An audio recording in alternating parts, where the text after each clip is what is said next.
You're listening live to Rightside Radio with Phil Williams. It's hard to go wrong when you're on the right side. Rightside Radio. Solid, conservative, and just plain right.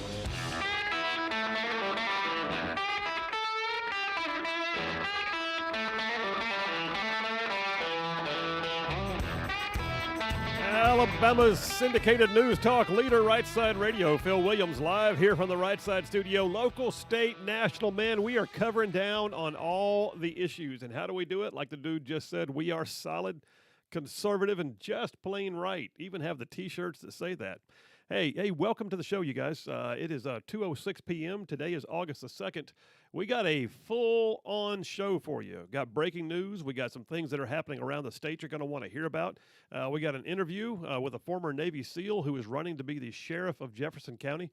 And then we got content out the yang. I mean, content that is going to, just give you everything you need, like I say always, to be able to have those water cooler conversations about things that are happening in the world, here at home and abroad.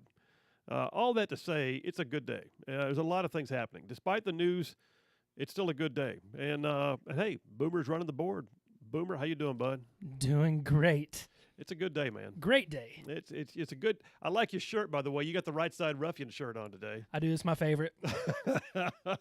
Everyone that's listening probably should want one of these. They should. They should aspire to have a Rightside Ruffian shirt. I agree.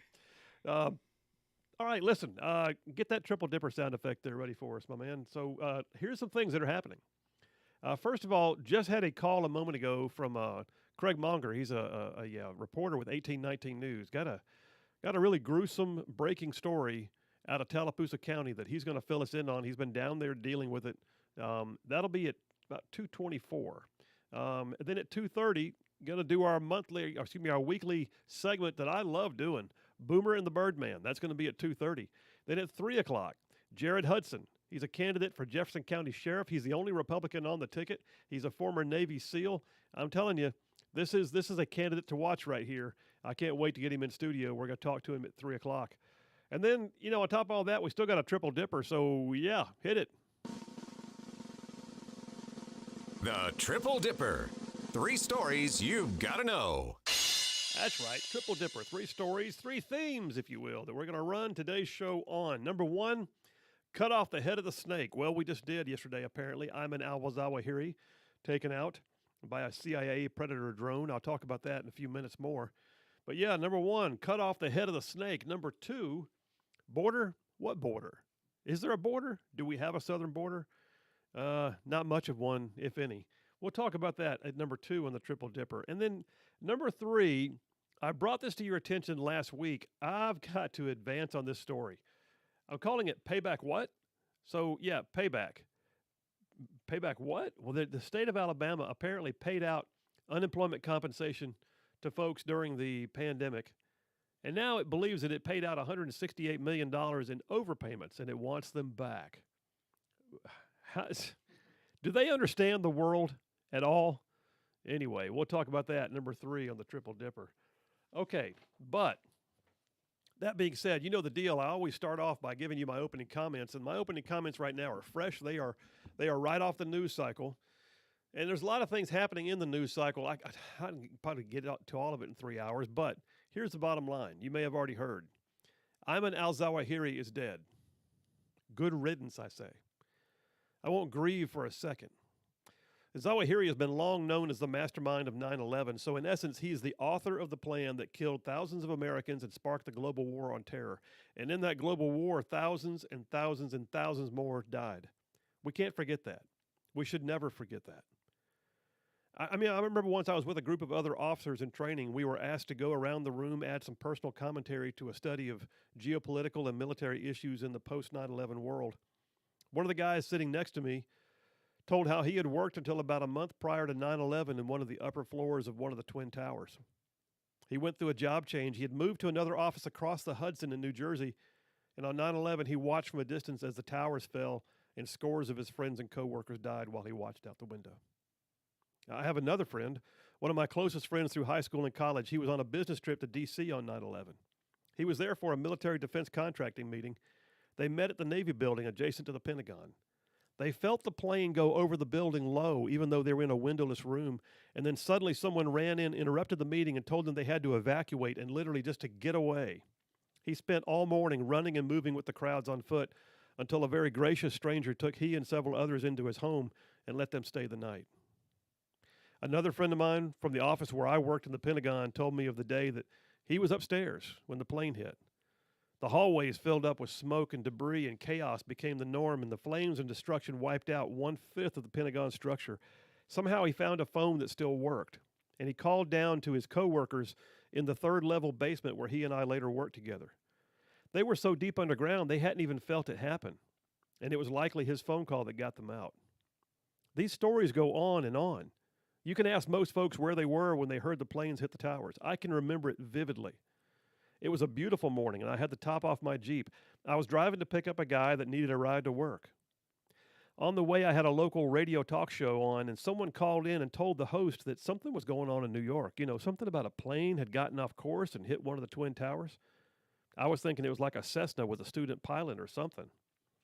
But then I got to the guy's house, and before I could even get out of my Jeep, he came to the door and yelled, "Hey, you got to come in and see this." And we stood there in his den and watched on live TV as a second plane hit the second tower. 90 days later, I had orders to go to Afghanistan. Soon after that, I was in the surreal position of leaving my family for a year to ride horses with other special operators in a remote corner of a country that I had known little about before that time. Make no mistake, 9/11 changed the world. Not just in the lofty hand of God geopolitical way, not just in the movement of troops and the recalibration of our national force posture. 9/11 changed families. 9/11 changed individual lives. 9/11 was a moment in time that changed time for so many. Babies who are now in their 20s lost their parents that day. Businesses went out of business. The social landscape was altered. One man took credit for planning the event that set the world on its heels and sent troops to war, and that was Ayman al-Zawahiri. And we're told now that he's dead, and that's as it should be, that justice had to be served. I don't care what administration presided over the kill shot. I'd be more concerned if the shot had not been taken. I just wish it hadn't taken 20 years.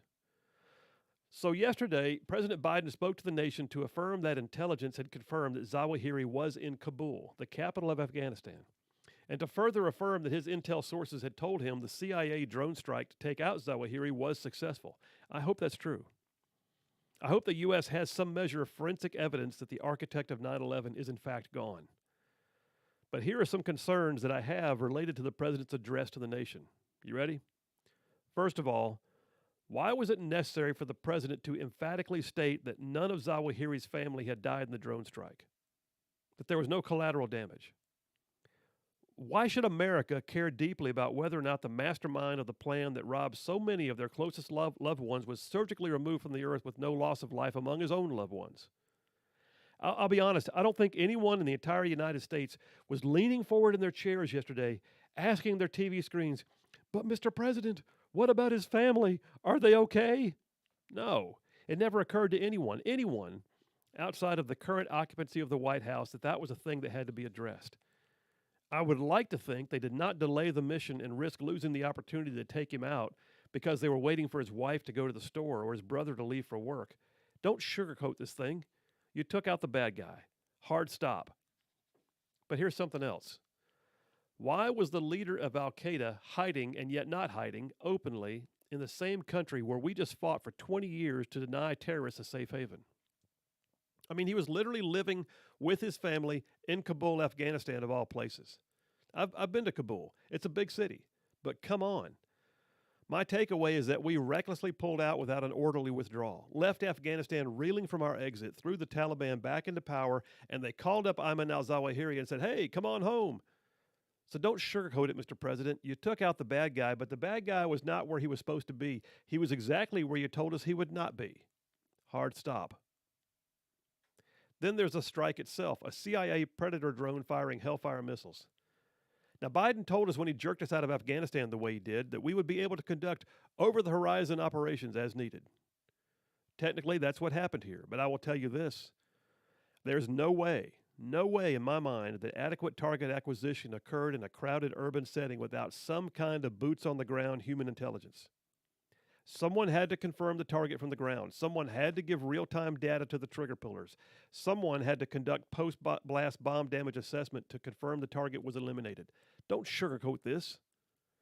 This was a kill shot that involved putting people into harm's way at greater risk because they have no on-the-ground support now, no operational support to run to, and they are being looked for by the Taliban and Al-Qaeda right now, I guarantee you.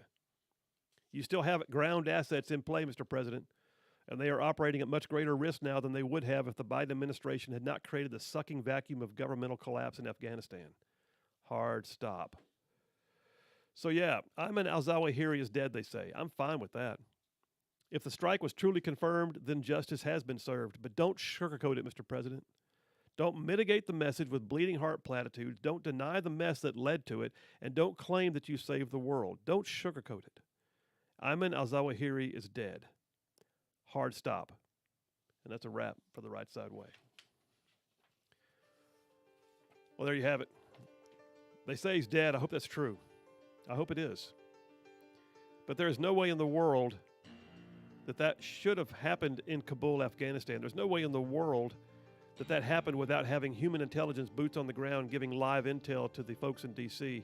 And oh, by the way, the very idea that they delayed this mission, and they did, one report says upwards of 2 months, while they fretted and worried and wrung their hands about whether his family was going to be too close to the target. He didn't worry about our families. Phil Williams, Right Side Radio. Solid conservative, just plain right.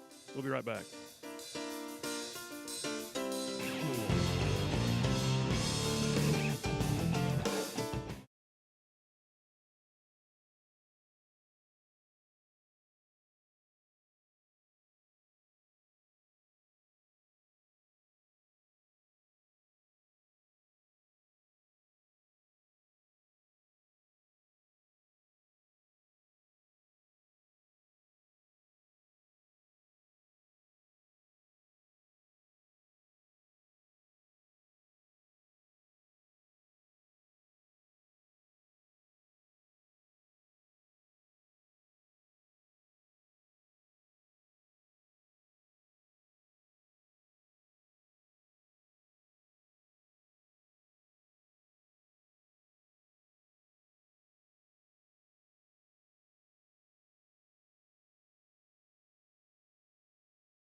We are back. Phil Williams, Rightside Radio, covering all in North Alabama, solid, conservative, and just plain right. So, yeah, that the story on Ayman al-Zawahiri, that is continuing to develop. We'll keep our eyes on that one for you. Then at the same time, know this. Another breaking story is that Speaker Nancy Pelosi's plane has indeed landed. This morning it landed. It's nighttime there, but in Taiwan. We're keeping an eye on that because the Chinese government has issued additional threats since her plane landed, and so there's a very forward-leaning posture right now in the politics and the military policy of that particular region. So we got to keep our eyes on that one. But right now, what I want to do is go to the phones. Craig Monger is a reporter with 1819 News. He gave me a heads up just before he went on the air that there's a story breaking in Tallapoosa that when he told me the details, it pretty much curled my hair a little bit. So I want to bring him on and get the straight skinny on what's going on. So without further ado, from 1819 News, Craig Monger. Craig, how you doing today? I'm doing well, Phil. How are you? Hey, I'm good, man. I'm good. So you're down there in Tallapoosa County near Dadeville, which is down close to Auburn, Alexander City, that area. What's going on? Yeah, so I had heard this morning the reports of a possible kidnapping. It was an alleged kidnapping at that point, and a 12-year-old girl was seen just sort of wandering the streets where police had made contact with her. So I made some phone calls and made my way up here to Tallapoosa County, where I just got out of a press conference with the sheriff, Jimmy Abbott. And what had happened was, according to the indictment and from what I heard from Abbott, this 12-year-old girl, whose obviously the name hasn't been released yet, she was kept in his residence, which was a trailer, for about a week. And she was tied, restrained there, and she was drugged with alcohol. And so when they conducted the investigation, they found 2 decomposing bodies in the residence as well. Wow. And we don't know what the relation is. We do know that this 12-year-old girl escaped by chewing through her restraints somehow and was able to escape. And that was on yesterday morning. And yesterday morning sometime is when U.S. Marshals arrested Jose Reyes is the guy's name that they arrested for. They arrested him in Auburn, and they have FBI, SBI, and Department of Homeland Security up here doing the investigation. So Reyes is currently only charged with the kidnapping, but the district attorney who I spoke to said that he will be getting 2 additional charges of capital murder. And he said he expects several more charges to come forward. I asked him specifically if he expected more charges because they anticipate to find more bodies. And he gave me, this is just pure speculation on my part, but he gave me a look and sort of tried to say things in the way where he wasn't going to expose what the investigation is. But he said, based on talking to all the participants, is what he said, he expects more charges. So from what it seems from my perspective, it looks like they're going to probably be more bodies discovered. And wow. When I went and visited the residence that was taped off. There was 2 officers out there, and there was a SBI crime scene trailer out there, but there was no excavating going on. There was no further digging. So I mean, you can take from that what you will. Wow, man, that's fresh off the press too, I guess. But let me ask you this, Craig: what do we know? And I hate to just jump to conclusions, but what do we know about Jose Reyes's immigration status? Is he here illegally? Is he a citizen? What do we know? Well, I specifically asked Abbott that question because when I looked at the public filings, there was no driver's license given, which is always kind of a red flag. Yeah. And there was no Alabama ID number in there or whatever. And so I specifically asked Abbott that question if he was a documented resident or not, and he said that they couldn't release that was the purpose for Homeland Security's involvement, that they were trying to figure that out. Now, again, you can sort of draw your own conclusions. That doesn't seem to be something. They've been doing this investigation for over 24 hours. I don't understand how that would be something that would take that period of time to figure out. I do know that he has no other listed charges in the state of Alabama or anywhere that I have found, which is again sort of a clue, and no social security number as far as that I saw either. So they could not confirm or deny, but it sort of looks that way. All right. Well, last question. We got about a minute to go. The little girl, though, is she in good health? Do we know her status at this point? We got about maybe a minute here, Craig. Yeah, well, so Abbott said that she's doing fine. I think those were his exact words. Obviously, fine is relative in this scenario. He did say that Department of Human DHR was involved, so I think that they're sort of taking custody over the girl, and so we'll see. He says she's doing fine, no serious injuries as far as I know. Well, that's at least one high point in this whole horrible story. Hey, Craig Munger, great work, man, and thank you for giving us a heads up, and thank you for giving us a chance to bring you on and talk through what you know so far. Keep us posted as it goes, okay? All right, no problem. You have a good one. All right, you too, Craig. That's Craig Munger from 1819 News, breaking a story that is not even on AL.com or any other sources that I can see right now about a kidnapping victim in Tallapoosa County.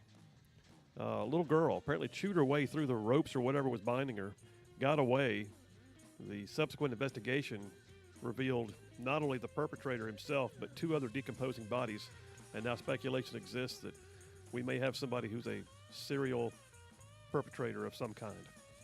Horrible story. More to come on that. All right, folks, listen, we're going to shift gears. We're going to Boomer and the Birdman right after this break. Phil Williams, Right Side Radio. Solid conservative, just plain right. We'll be right back.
We are back. Phil Williams, Rightside Radio. Solid conservative, just plain right.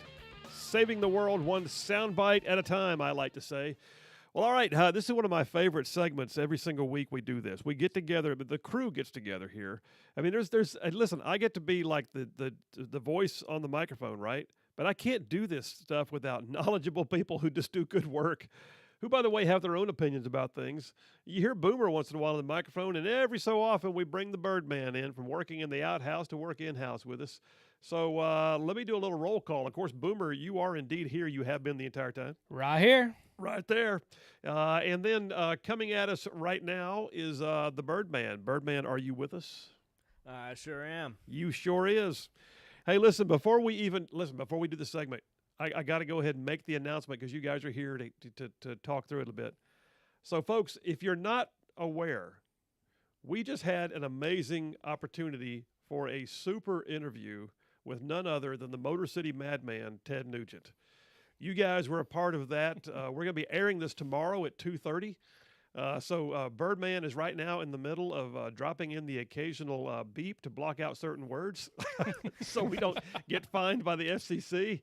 But was that an awesome interview or what? Oh, incredible. Oh, yeah. I mean, Fantastic. Your thoughts, Logan, or Birdman? What do you got? Man, it was just a great time. You know, he's one of us. He's a ruffian, and he He's a is ruffian, yeah. unabashed. He is unabashed. Charlene says he's a force of nature. I like it. Your thoughts there, Boomer? Oh, his views and outtake on life in general was just amazing. Yeah, he was spot on. He has his own way of describing it too, but he was spot on, was he not? All right, tell you what, folks, just stay tuned because the interview with Ted Nugent is going to be up on the air with us tomorrow at 2:30. You're not going to want to miss it. It is something to behold because we have it not only on audio, we have it on video. So you'll be able to live stream the show tomorrow and watch it, or you can just tune in and get it. Or, by the way, you can also get it off the podcast again the next day. But the Ted Nugent interview is one you are not going to want to miss, and I'm honored that we had the exclusive opportunity here in Alabama to interview him while he was on his latest Detroit Muscle Tour. By the way, if you're not aware, Ted Nugent is playing tonight at the Mars Music Hall in Huntsville. That's tonight for the Detroit Muscle 2022 Tour. Ted Nugent, Mars Music Hall, Huntsville, tonight. All right. It is time. We have a quorum. I say let's go with a sound effect. Hit it, Boomer.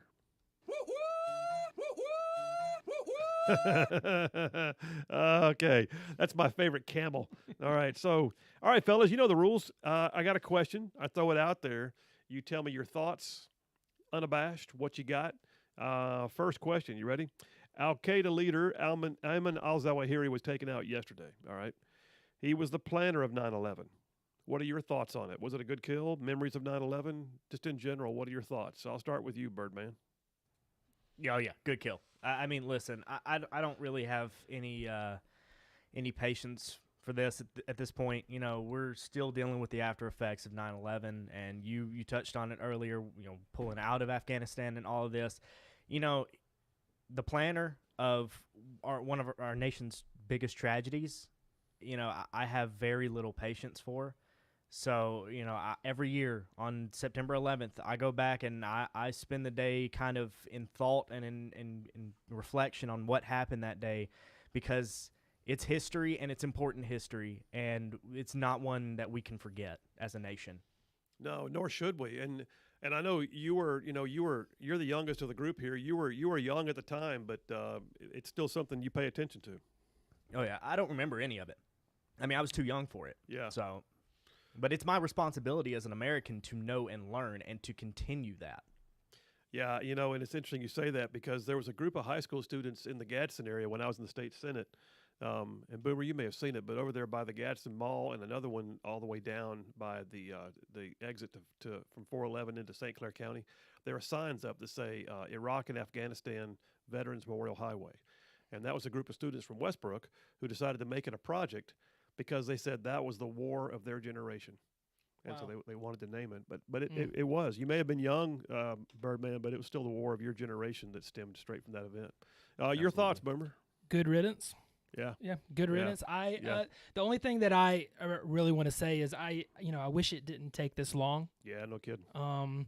But I mean, just from where I came from, I remember the whole thing. Because, like you said earlier on air, you watched it on television Yeah. and watched the second plane hit. I did too, but I was in a classroom. No kidding. We pulled it up. We were in class in one of our classes with one of my teachers, and he happened to have a TV in the room at the time, and he turned it on because it was all the current events, and we were like, we didn't know what to think. I mean, we were high school students, and we seeing this happen to our country. Yeah. And everything was up in the air at that time, going through our heads. What do you remember? What teacher it was? Yes, Ferris Hall. I was going to ask you if it was Ferris Hall. Mhm. Yeah. See, for those who don't know, I've known Boomer most of his life. So, but I know a lot of the folks over there at Westbrook Christian School too, because and I had a feeling if anybody would turn the TV on, it'd be Ferris Hall. Yes. All right. Well, I totally agree with you. And you heard my monologue. It was life altering even for my family.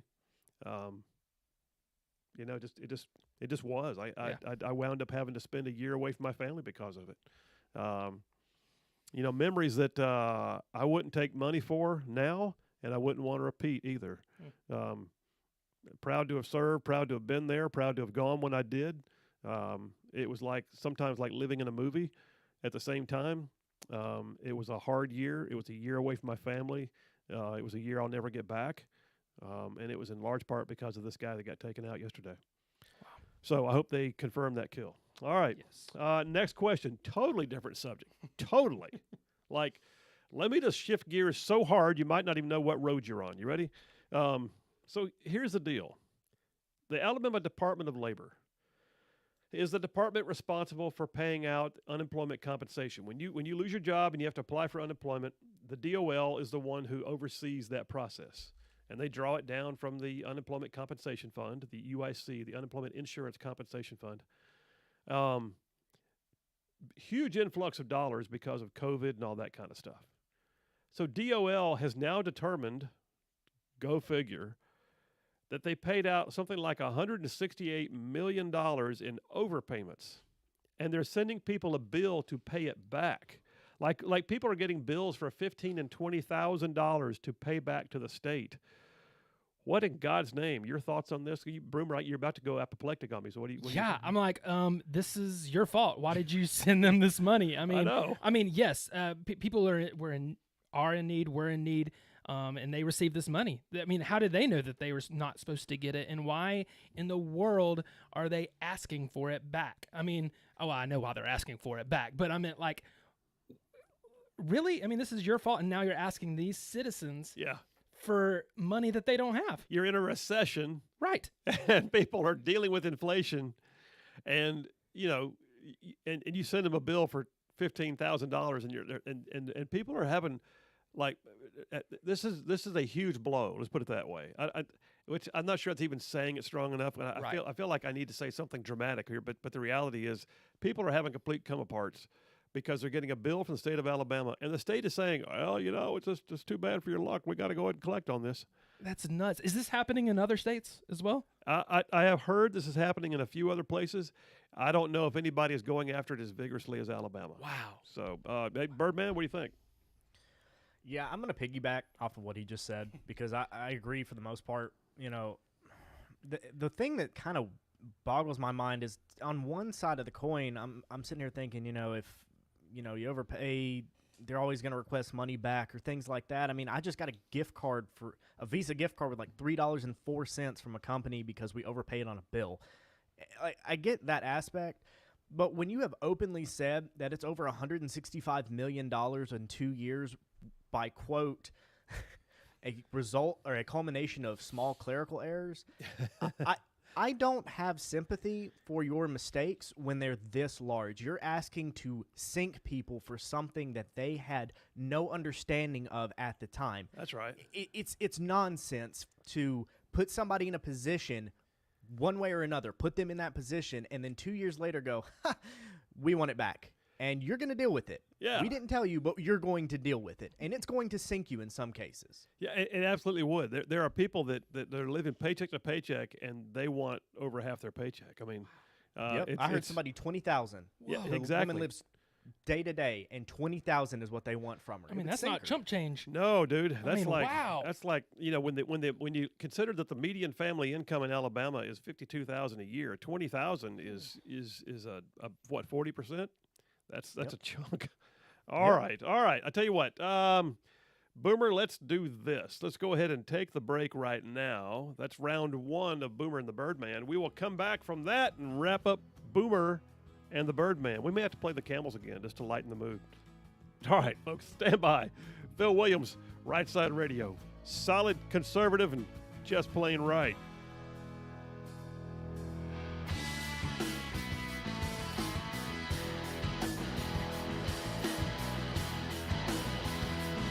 Ronald Reagan said if we are to guard against ignorance and remain free, it's the responsibility of every American to be informed. For over 30 years, the Alabama Policy Institute has been the go-to source for conservatives who care about the way our state government works. If you want to know whether our state leaders are truly upholding the principles of limited government, the Alabama Policy Institute can provide you research, podcasts, and analysis. All of that and more at www.alabamapolicy.org.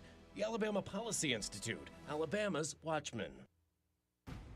Your constitutional rights are sacred and should not be overlooked or trampled on. The Alabama Center for Law and Liberty exists to make sure that everyday folks like you and I know and understand our rights and how to best defend them. Freedom is a precious thing, and the staff at Alabama Center for Law and Liberty are there to protect that freedom. Go to alabamalawandliberty.org to learn more. The Alabama Center for Law and Liberty, there to protect all of the things that make this nation great. ZLA Solutions is Alabama's premier provider of staffing and business solutions. If you're looking for a job, if you're a business that needs to recruit and hire new employees at all levels, if you need to handle logistics and management, ZLA is currently serving employer groups statewide. Jobs are currently available and posted at zlausa.com. ZLA Solutions. We don't make it, we make it better. ZLA Solutions.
All right, we are back. We are back. We are back. Phil Williams, Right Side Radio, covering all of North Alabama. Solid conservative, just plain right.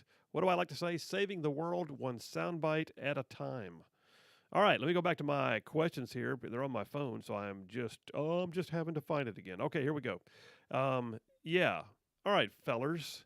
Round 2 of Boomer and the Birdman.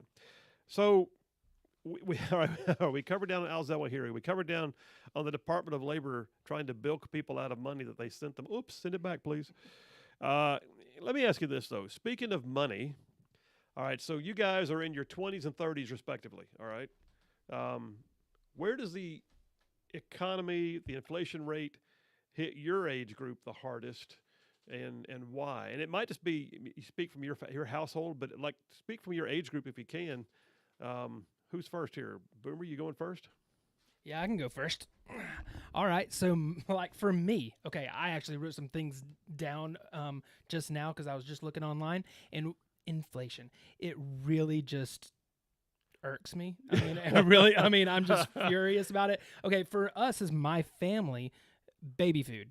Yeah. Okay, 1997 to 2022, it has gone up about. It says here on this site, it was almost $9.27 difference. So it's like a 92.66% higher. Wow. Yeah. And then like P&G management, so they do like family items, diapers, all types of products Procter for that. Gamble, yeah. So they had like a net margin of roughly 15% or under. Then in 2014 to 2018, then it shot up 2020, 2021. Hasn't come out in 2022 to 19% net margin. Wow. And then food, I see I'm on a roll. Food on top of all that. Then there's food Funny, which not has funny. gone up almost 10%.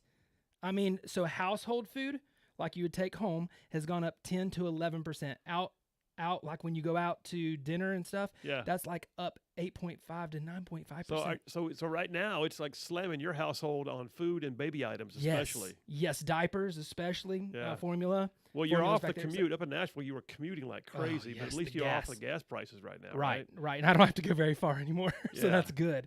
But man, that's me. So there you go, Birdman. There, I'll get off on my tangent. Birdman, he's upset. He needs a moment. I'm gonna let him rest. What your thoughts, dude? You're the 20-something. What are you thinking, you or your generation? Yeah, man. You know, it's across the board. It is. I mean, Boomer just hit all the stats. You know, that's everything that you need to know and broken down. But from just my point of view, obviously food's the one that hits the hardest. It's everything, honestly, for us. It's everything. Food is the one that hits the hardest. You know, we talked about like the meal kits and stuff like that we're doing because it's somehow more economical, which is just bizarre. Which is crazy, yes. Even but, delivered to your you know, house, it's cheaper. Yeah, and it's just all expensive. And you know, some of my close friends, you know, we're all in this position of if we don't have to do something, don't get out, don't go eat, don't spend the unnecessary money. It's not worth it. Yeah. It's just not worth it across the board. So you just have to be a lot more, you know, judicious in how you spend your money right now. I'll tell you, Charlene and I are seeing it. Even though we're a household of two, you know, our kids are grown. Even though we're a household of two, we're seeing the hit on food prices, obviously. And we found that there's times when it's cheaper to eat out than it is to just buy the groceries to try and cook for two, because you have to, you know, you have to buy the portions and then pare it down, you know, to where you're cooking for two, and so a lot of times it's cheaper for us to wind up getting a carry out and take it to the house, or you know, or getting one of those pizzas that you take it home and cook it yourself. I mean, I don't know. It just the bottom line is, food is just wacky right now, and you almost can't predict it. Like you look at it and go, okay. 17% increase on bacon, like 9% increase on milk. It's just it's all across the board. Yeah, it's true, and it's sad that, you know, especially for couples that have to, you know, like you said, pare it down. That's the reason why the meal kits make so much sense, is because they're only designed for two people. It's only enough ingredients for two people. Oh, that's good. Yeah, it's true. All right. All right. All right. Listen, last part of every Boomer and the Birdman we do is like pretty funny because you guys are always finding something that I didn't expect. So, stupidest story of the week. Like, you look through and you find a headline, you go, oh my gosh, that's the stupidest thing I think I've ever heard, at least this week. So, going with Birdman first, what you got there, dude? Stupidest story of the week. So okay, in He's already excited, September. I can tell. Go ahead. Oh, okay. In September of 2021, there's a YouTube channel a small one that made just a 20-second little clip of they just basically edited Joe Biden walking around aimlessly while his wife is speaking. Yeah. He's just wandering aimlessly. Well, they edited like a preschool background and an ice cream truck and noises going by, and he's like looking for the ice cream truck, and it says he's wandering aimlessly looking for the ice cream truck. Oh, It was just no. a joke. Oh, no. And it was really funny. Well, this over the weekend it went viral, and like big viral, and for some reason, and so all of these places are coming out of the woodwork fact checking it. Reuters is fact checking it. C-SPAN is fact checking it. I mean, Twitter is marking it as I forgot what they said, but Twitter is they're marking it as manipulated media. And man, it is hilarious. And even one official fact checker finished it off by saying, in reality, President Biden just wandered aimlessly away of his own volition in the middle of his wife's speech. Wow. Got to fact check the spoof video. It must have been some pretty good editing for them to have it so clear and so well it was done. terrible. Oh, That's no what kidding. makes it so funny. I gotta look that up. All right. I'll send it to you. Before we Yes. run out of time, Boomer, what you got? Stupidest story of the week. All right, so mine is the police allege North Carolina woman seeking revenge on ex-boyfriend set fire to the wrong house. Okay, we're laughing, but somebody is having a really bad day. Yeah, so the whole article basically sum it up really quick. This lady went to this house, started putting wood out, a little bit of I don't know if it was fuel or just like something to light a fire with, wood out around the house, and starts lighting a fire. This guy gets a call from his neighbor and said, "Hey, yo, I think there's somebody lighting a fire over here at your house." And then he goes in there and gets his hose to spray it off. Well, she clogged up the hose too with something, and then so it caused about $20,000 worth of damage to the house. And not only that, she held his dog as captive. The neighbor? No, the lady took the house that she was setting fire to. Yeah. She basically she's charged with deadly weapon and then gosh. also larceny of an animal. It was the animal she took captive. She And thought all of it was the wrong house. all of it was the wrong house. You know, I'm going to go ahead and say that she and that boyfriend didn't have much of a relationship if she wasn't sure which house to burn. You know what I'm Yes. saying? That's just jacked up. I have to stop and think now which one of those is the stupidest story of the week. I'm going to all right, It's tough. Birdman, I'm going to have to go with Boomer because you set fire to the wrong house. There's so much we can dissect in that. It's true. It's true. Well played. All right. Boomer and the Birdman, love you both. You do great work. Thanks for what you do. Thanks for being here on it today. All right, folks, listen. Coming up next, interview with Jared Hudson, former Navy SEAL running for sheriff of Alabama's largest county. You're going to want to hear this interview. Phil Williams, Rightside Radio. We'll be right back.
You're listening live to Rightside Radio with Phil Williams. It's hard to go wrong when you're on the right side. Rightside Radio. Solid, conservative, and just plain right.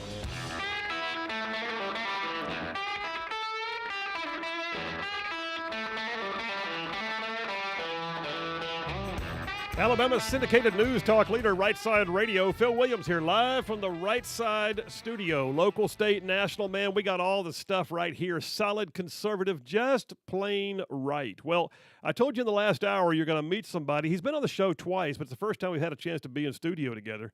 But Jared Hudson is a businessman, former Navy SEAL, running for sheriff in Jefferson County.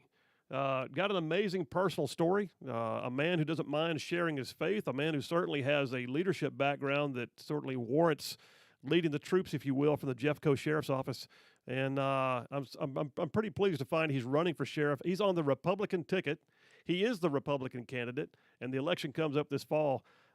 Glad you're here, Jared Hudson. How you doing? Hey, thanks for having me, brother. Absolutely. Yeah, Well, man, nice to finally meet you, I reckon, right? We talked on the phone a few times. We've talked, texted, and been on the show together, but never Yeah. live or face-to-face. So. Yeah, well, it's nice. You got a great office here. I know the people can't see it on the radio, but just so everybody knows, it looks awesome. Well, There's a guy in here in an Alabama hat named Boomer, so, I mean, it's top notch. Well, I appreciate it. And, yeah, thanks for coming in live. Yeah, no worries, man. Glad I could be here. Well, so let's talk about you first, all right? Let's just deal with who Jared Hudson is. So you grew up in the Birmingham area? Yeah, so I actually grew up here in Gadsden as a kid. My grandparents live right up off Knockaloo Falls, right up by Knockaloo Falls off Fairview Road. Okay. Went to RA Elementary School and General Forest Middle School. So now I think everything's together in one. A lot of it's been consolidated. Yeah, it's all been consolidated. But I went over there, went to General Forest, but we moved when I was in the 7th grade. I think it was 98 or 99. We moved to Birmingham for my dad's work, and so I spent the rest of those years, obviously, in the Birmingham area, a little bit north of Birmingham in a town called Morris. Went to Mortimer Jordan High School, so from that area, not really Birmingham proper when you think of the city. It's kind of on the outskirts, a little more, country, suburb type. All right, so grew up here and there in the North Alabama area. That's right, And but now you're hunkered down back in Jefferson County. Where you back in Jeffco, North Jefferson, Gardendale, I guess, is the nearest city. We actually live in the county, my wife and I. But we love it out there. My wife is from the same area, just down the road, Pleasant Grove, and raising our kids there. And man, I got great. kin in Pleasant Grove. Do you really? I used to run barefoot through the woods in Pleasant Yeah, Grove that's growing it. up. Yeah, I sure that's right, did. yeah. Absolutely. All right, so listen, you've got a pretty solid resume. All of it says active. You're a law enforcement officer yourself, reserve component, I Right. believe, law Yep. enforcement officer. You have a business called the Shooting Institute, where you Right. are a tactical shooting instructor, and you have other instructors on staff too, right? Right. But you also spent time in service. Mhm. And first of all, let me just say thanks for your service. Yeah, no worries. And, Thanks for yours, brother. Well, I appreciate it.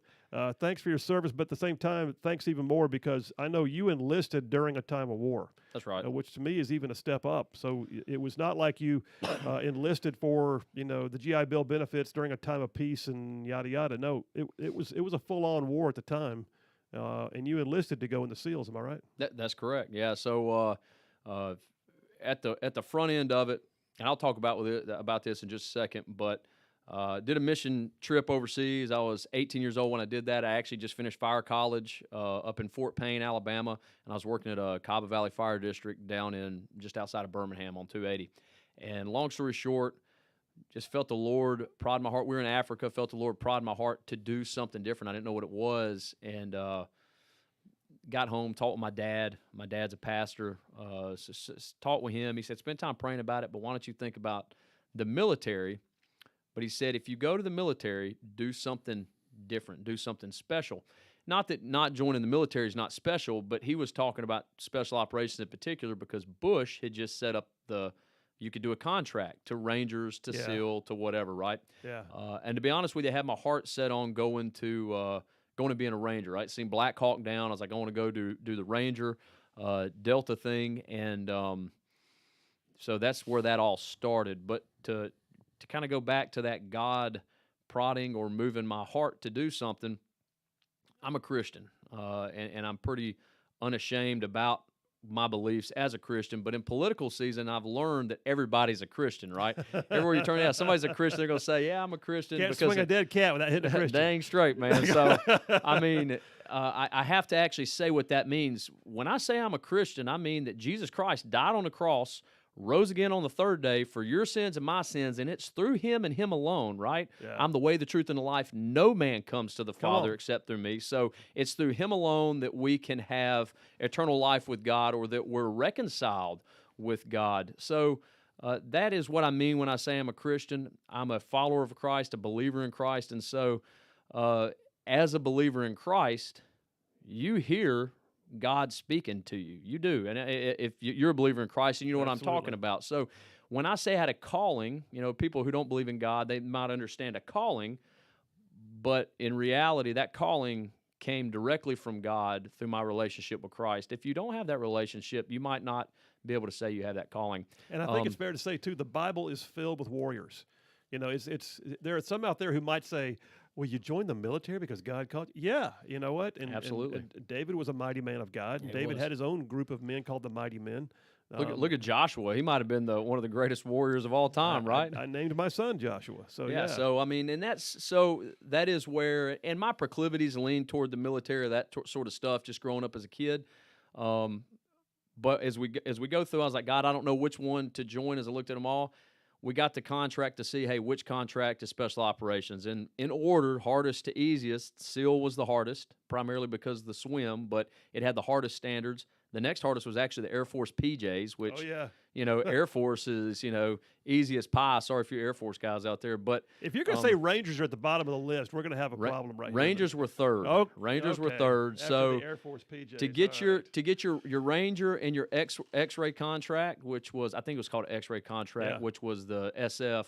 Those were SF babies, they called it. Yeah, that was about the same, right? The Ranger and SF, and then the Marine Corps was a little bit different because everybody's a rifleman, they say, so you're going to go through you'd have to go an MOS for your infantry training, and then you're slated to try out for recon, which at the time they didn't call them MARSOC Raiders like they do now, but they were in the process of working on that. I think they started, 2006, MARSOC kind of transitioned over. So anyway, it was in that order of difficulty. I said, well, I'll try, the horse is made ready for day of battle, but victory rests in the Lord, right? So I'll try the hardest one, and if I pass that, then that's what God's moving me toward. And sure enough, I took the SEAL test, I passed it, and that was it. So let me ask you this: you went through BUDS. You said in the mid 2000s. I think you told me before we went. Yeah, it on the air. was 2006 is when I went into the Navy, and then classed up with BUDS, and then I finished in 2007. So, and by the way, I did some TDY at the Naval Special Warfare Center. Just out in Coronado. Yeah, it was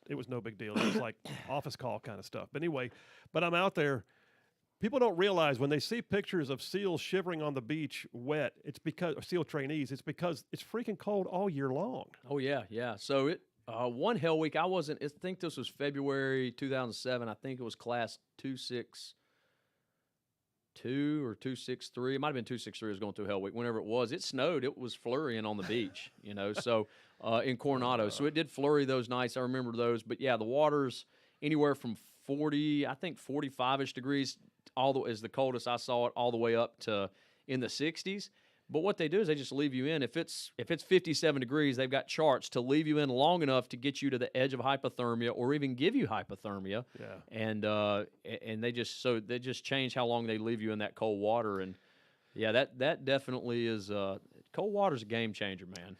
Well, going through the SEAL training, I'm sure, is a game changer too. And you actually deployed multiple times with your team, did you not? I did, yeah. So I was at Team 3 when I was in. Every deployment was a combat deployment. So I mean, everything was in support of OEF or OIF. That's Operation Enduring Freedom or Operation Iraqi Freedom, Afghanistan or Iraq. And it didn't matter if you went to Yemen or Korea or somewhere in Africa. Somehow you were supporting that global war on terror mission, and generally speaking, it was going to be OIF or OEF. And so we always did combat deployments, whether we took down GoPlats, we took down ships, we'd go to Afghanistan and did nothing in the water. Actually we did one time in Afghanistan, we did a water mission we're the only ones in country who could dive. And so Green Beret got shot and drowned in, I can't remember what river it was in, but we had to go up and dive down to get his body wherever it had washed up against this dam. So sometimes you go to Afghanistan and not do any water missions, and then sometimes you'd be in around the Horn of Africa dealing with a lot of water-based missions. So it just kind of it was just dependent. So that was my career. So the bottom line, you spent close to a decade, a lot of which was in the teams. Am I right? It was, and then the last year and a half ish in the teams, I was going through a medical process. I wound up going through that, ultimately getting out and after that I did contract work, and I've done that through the last, really for the last 10 years. So I got out of the teams. I guess technically I was out in 2014, even though I wasn't deploying or anything. 2013 is really when I got out and was going through that medical portion. And then after 2014, I started contracting again. And you have your business, and we got I about do. 30 seconds on this segment here, but you have your business, a shooting institute, which is based out of Birmingham, all right? It is. I still teach for the teams. I still teach for every branch of DoD. So we're a prime contractor. When I finished my MBA, I learned how to write prime contracts, and God has tremendously blessed our business. And I love running the business, and we still do active contracts for 3-letter agencies, things like that. We go overseas and do stuff here and there, and then other organizations that we sometimes work for. Well, that's awesome. All right, so folks, listen. There's a breakdown of the background of a guy who's running for sheriff of the largest county in the state of Alabama, Jefferson County. Jared Hudson, former Navy SEAL, a businessman, somebody who has been downrange, gone to there and done that, and probably got a few T-shirts to prove it. How do you feel about having a Republican like that on the ticket? Well, I feel pretty good about it personally. Let's go ahead and take a break, Boomer. We'll do that right now. We'll come right back. We'll talk to Jared Hudson about what's next. And, oh, by the way, why sheriff? Get more on that when we come back from this break. Phil Williams, Rightside Radio. Solid, conservative, and just plain right. We'll be right back.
We are back. Phil Williams, Rightside Radio, covering all of North Alabama. Solid, conservative, and just plain right. Boomer, you always give me the thumbs up, but you know I got to wait for Sammy Hagar to yell in the microphone first. I can't go before Sammy does his thing. No, all right. All right. Hey, listen, we're going right back now. We're in studio with Jared Hudson, Republican running for sheriff of Jefferson County. And he's got a pretty incredible background. If you want somebody running for sheriff, I mean, do you want somebody who came in with no experience, or do you want somebody who's been a shooter? Or do you want somebody who knows what it means to breach the door? Do you want somebody who knows what it means to go to hard places and do hard things and has been in uniform as a law enforcement officer, as a Navy SEAL, and now as a tactical instructor on top of doing contract work with God knows who? Jared Hudson. Hello again. Yeah, with all those special agencies, right? Yeah, all those OGAs. Yeah, that's right. But yeah, no. So that's I mean, you pretty much hit the nail on the head. That's kind of my career. We talked a little bit about the SEAL stuff. I finished my MBA. When I was going through the medical process, I went through the police academy here in the state of Alabama, became a law enforcement officer, and that was kind of my initial into law enforcement. I worked with the Marshals Task Force on the West Coast a good bit as a SEAL. In the SEAL teams, we got to work a lot with law enforcement, work with LA County Sheriff's Office a good bit, so that kind of got me a taste for it. So when I went through the medical process and got out, I was like, all right, what do I do now? I can't really deploy at this moment, as I was kind of figuring out what I was going to do, and became a law enforcement officer. So that's how I got into it full time. All right, so you got into the law enforcement, and your MBA is in what? Just an MBA. Yeah, it's okay. just Master's Business Administration. It just basically the nothing specific, right? It's it sounds smart, but I'm really the bar is low. Don't talk it down, bro. You got a master's degree. But that being said, now you're running for sheriff. I mean, you're in a place in life right now. I've seen a picture of your family on your website. You got a beautiful family. Is it three little girls? Bro. Is that right? Three little girls. Yeah, we got 3 girls. So you're having to carry the testosterone load for the whole household. Dang straight, all man. Right. Yeah. But you do have a beautiful family. You got a chance right now to sort of set your own rhythm, set your own hours, I guess, in a sense. You got the freedom to come and go, take the job if you want to or not. But now you're looking to take on the possibility of a gig that has some madness attached to it. I mean, it's a big freaking job to take on the job as sheriff of Jefferson County. So why, I guess, is my question. Well, I'd say primary reason is just obedience to God, right? I mean, that's the initial reason I'm running is I felt the same call I was talking about that I heard in Africa on a mission trip when I was 18 years old, and I wound up coming back and going into the SEAL teams. I got that same call in Africa, working on a contract in South Sudan. The summer, I guess it was the spring, not the summer. It was April of 2020. So get that same call, that same, God saying you need to do this. And it was basically you go all over the world trying to fix everybody's problems, but you're raising your kids in Jefferson County, Alabama, and it's burning down around you. Get your house in order. Get your house in order. I mean, that was the word that I got. Get your house in order. Yeah. And I didn't know really what that meant. Jefferson County, 20% higher than the national average on property crime, 10% higher than the national average on violent crime. Birmingham proper is the 3rd most violent city in America per capita. So as you look at that, we're not talking about even drug crime. There's victims oftentimes there, but arguably it's a victimless crime because the state of Alabama is the victim oftentimes when you see a lot of drug crimes going on. Now there's going to be a lot of people mad that I said that, but it sometimes goes deeper than that. But I'm talking Birmingham and Jefferson County, when we talk about property crime, that means somebody broke into your house and stole something from you. Somebody stole your vehicle. When we talk about violent crime, somebody hurt you. There is, Phil Williams is the victim. Jared Hudson is the victim. That's what I'm talking about. We're 10% and 20% higher than the national averages on those. So that's something that you want to take a look at. And the Lord just opened the doors for me to run for sheriff, and here I sit. And you are the Republican on the ticket. My recollection was you didn't have any challenge in the primary, did you? No, we had. I think there was 4. Well, there was 3 guys. Was there? There was 3 guys and me trying to qualify, from what I understand. Like campaign teams looking at the guys trying to qualify. For whatever reason, the other 3 didn't qualify. And so I was the only one to qualify. back in January. I think you had to qualify by January 28th of this year, of 2022. And I was the only one to qualify, so I then was the Republican candidate, did not have to run in a primary. The Democrats, they had the incumbent and Mark Petway, and then 4 others running, and they just finished the primary. Mark Petway won the primary. Okay, so we got about a minute here in this segment. We'll come back after this break here in a few minutes and talk it through some more. But the bottom line is, yeah, you are running in a county that needs leadership, and a lot of what you described, a lot of those criminal statistics, those are certainly social, cultural issues. But a lot of times it's because of the way they're being dealt with. The leadership Absolutely. in Jefferson County, the leadership in the sheriff's department, that matters. Absolutely. Well, real quick, I know we got just a few seconds. If people would understand that the sheriff constitutionally is the closest executive officer or closest executive branch to you, the people. President, national executive, governor, state executive, sheriff, county executive. That's how it's outlined. Interesting. And so that has a lot of impact. That has a lot of impact. Got a big staff, got a lot of things going on at every single moment. All right, we're going to come back with Jared Hudson to finish up this interview. Phil Williams, Rightside Radio. I hope you guys are paying attention, especially all of you that are dialed in right now in Jefferson County, because this candidate is going to be on your ballot in November. You want somebody who's solid, conservative, and just plain right? I think we're talking to him. Phil Williams, Rightside Radio. We'll be right back.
All right, we are back. Phil Williams, Rightside Radio, spanning from south of Birmingham to north of Huntsville, Tuscaloosa to Gadsden.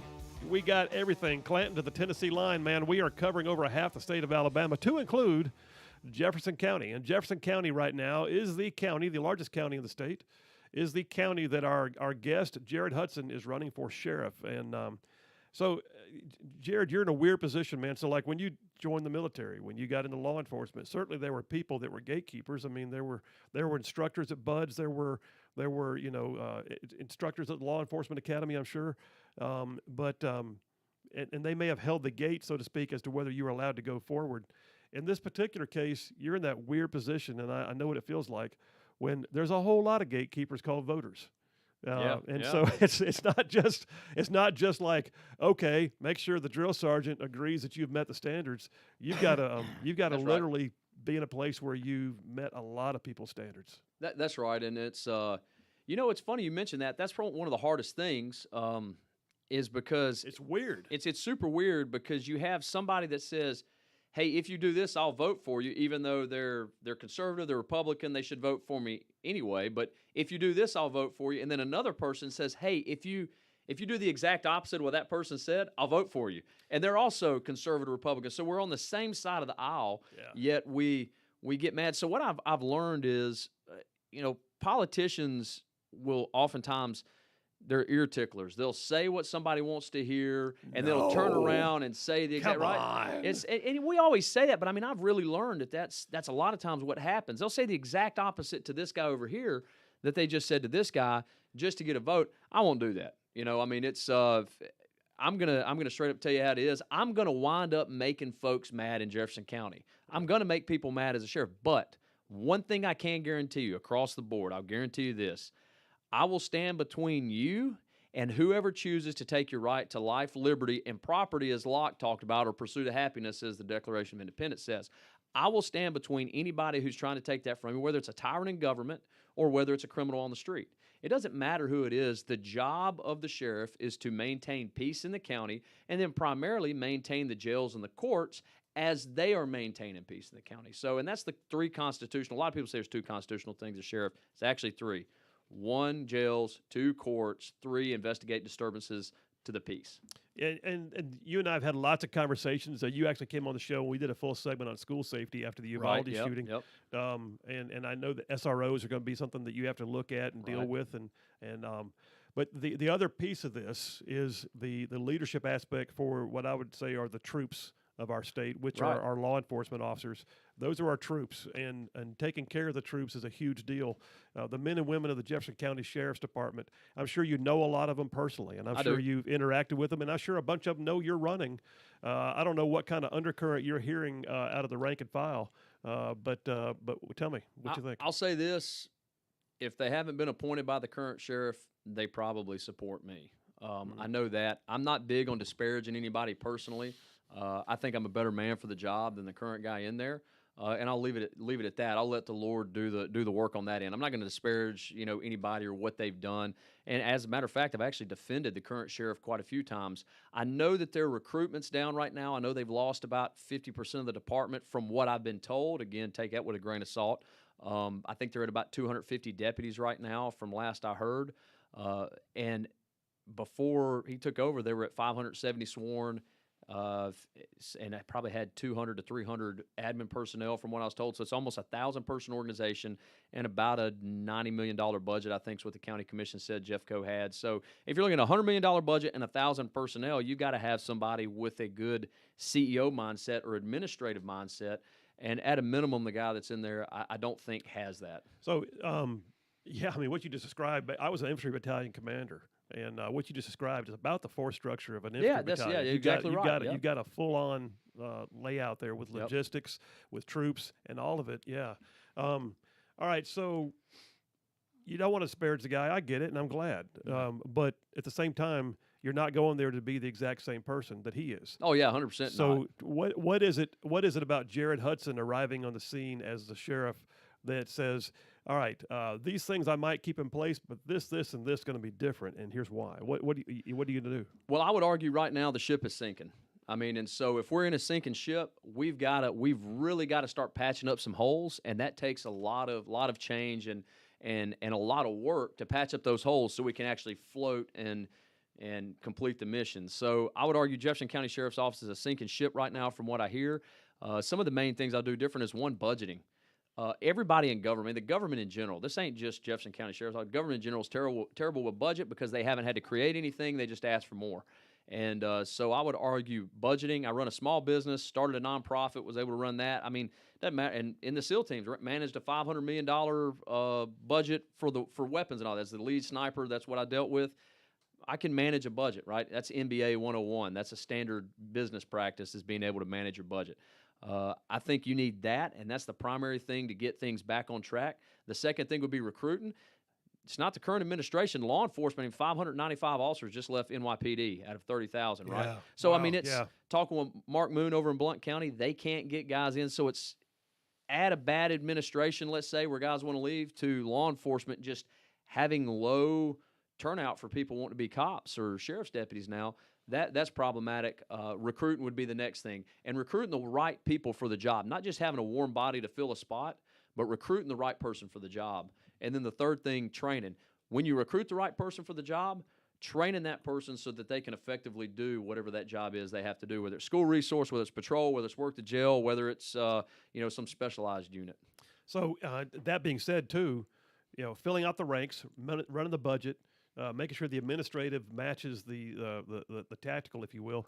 All of that's the leadership piece. But the other thing I was going to ask you was, is there, and I don't want to call it a crime of choice, but you know what I'm saying? Is there a passion project for you in the realm of criminal activity that is going to be something that when you get there, you're like, and I can't wait to tackle that? I mean, I had one friend who was a sheriff, and human trafficking was a big thing.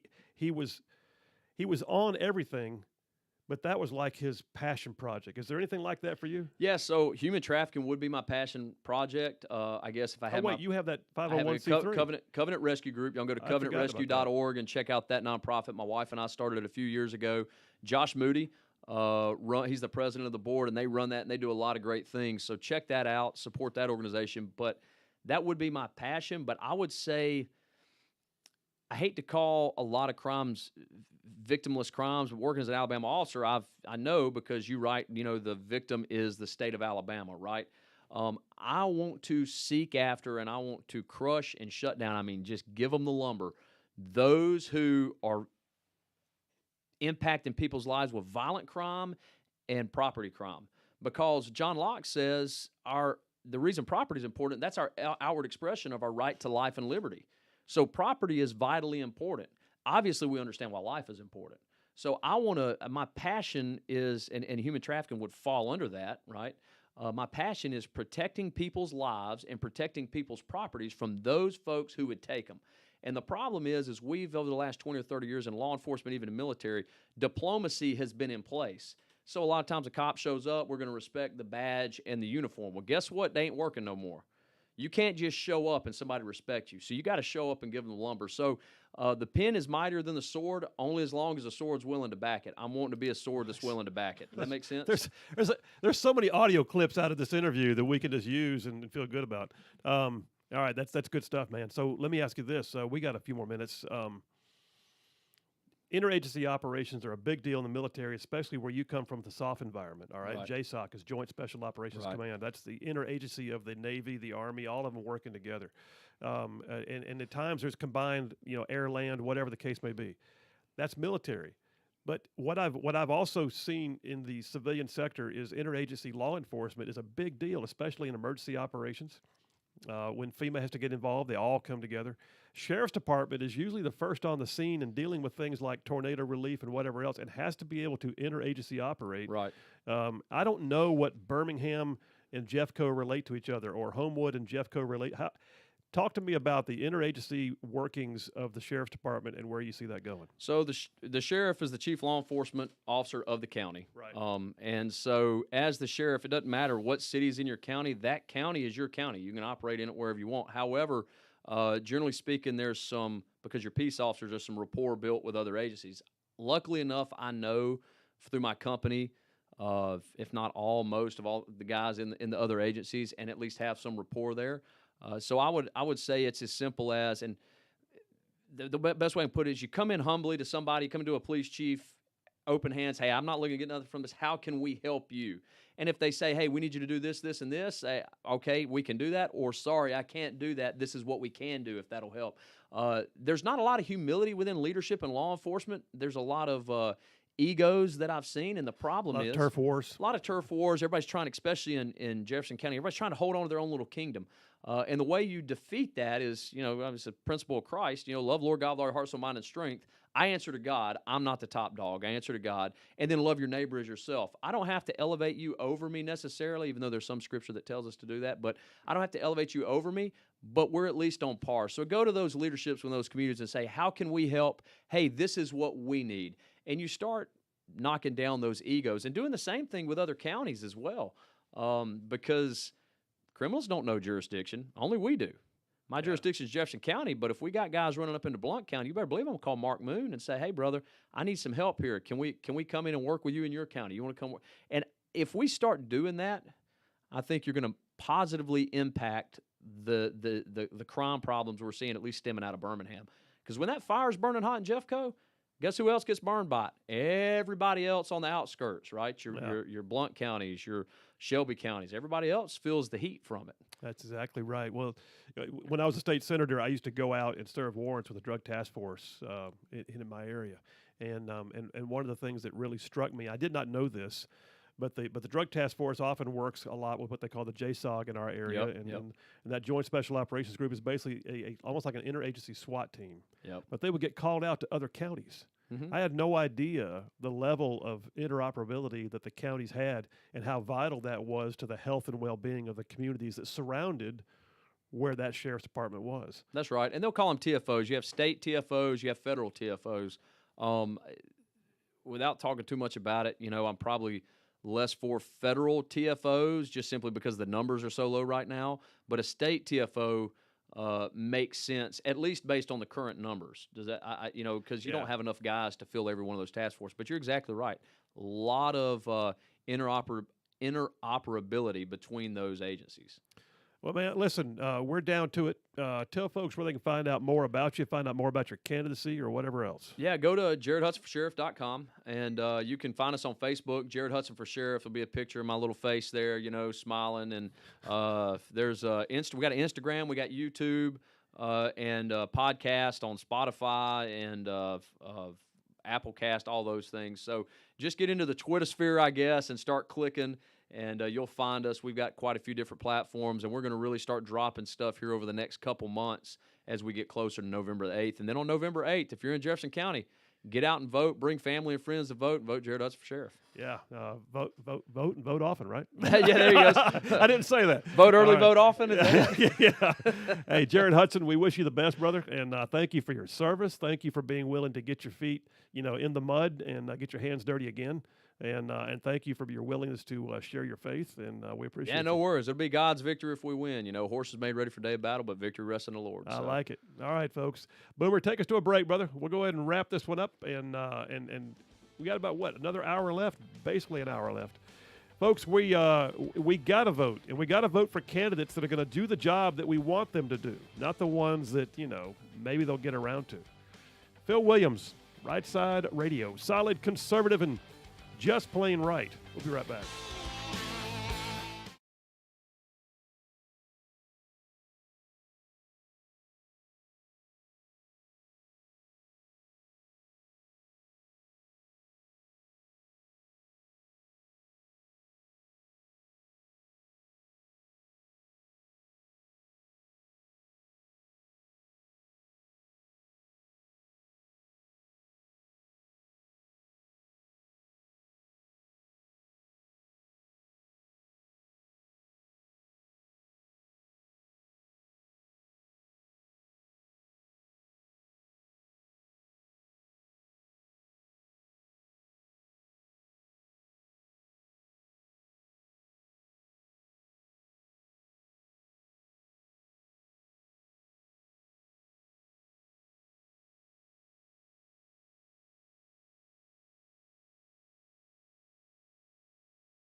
And we are back. Phil Williams, Rightside Radio, covering all of North Alabama. Yep, solid conservative and just plain right. Well, that was, Boomer, that was an amazing interview, was it not?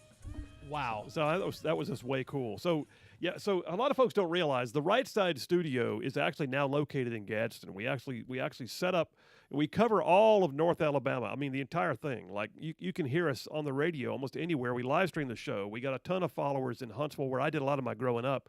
But for the last 30 years, my family has been in Gadsden, where I was called to serve, where I spent time in the state Senate. Had no idea until we did this interview just now that Jared Hudson, who's running for Jeffco Sheriff, not only is he from Gadsden originally, he and I have a bunch of the same personal friends. It's amazing.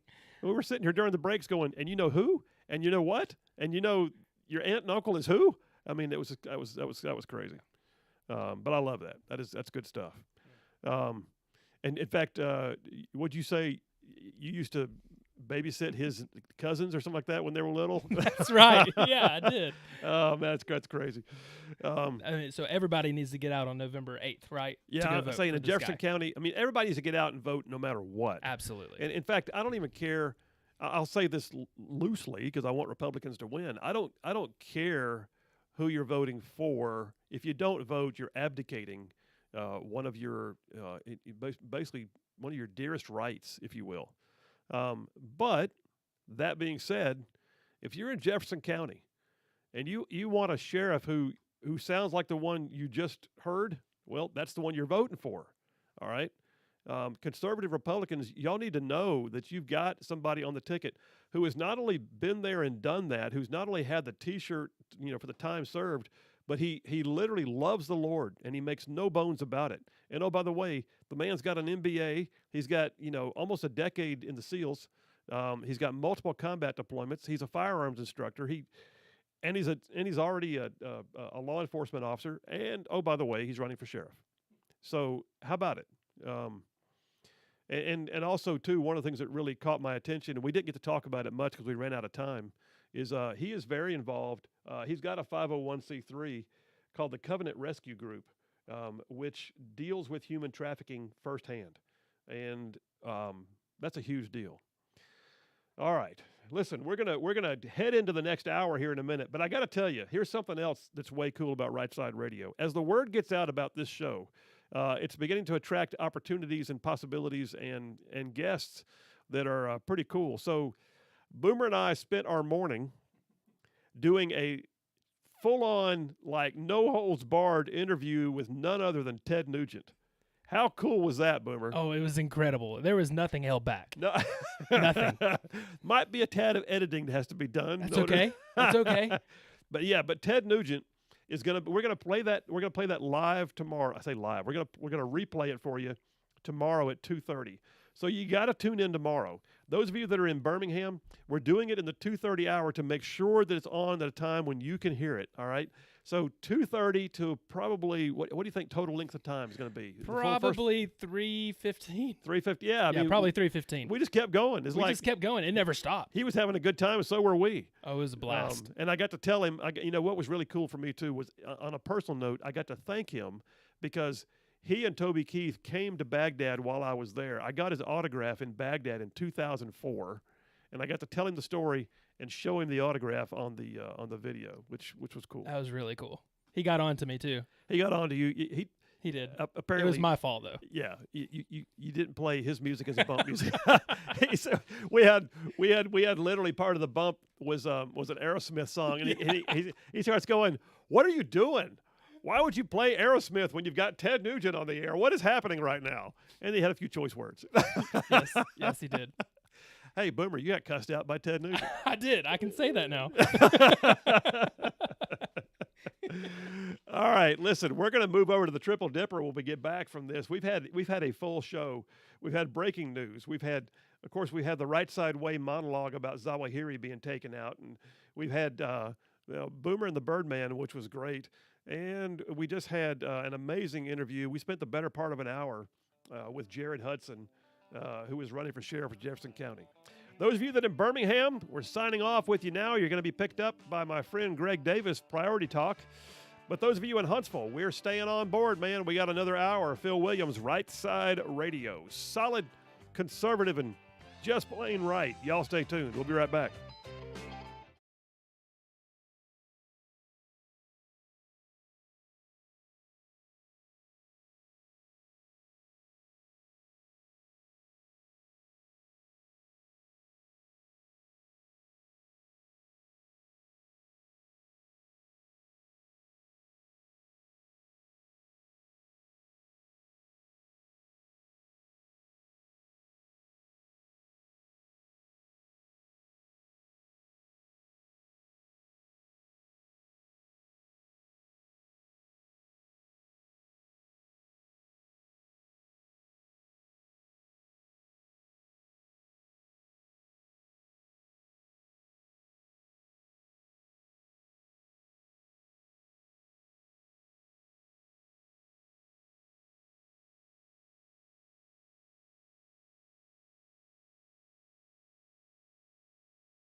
Rightside Radio with Phil Williams. It's hard to go wrong when you're on the right side. Rightside Radio.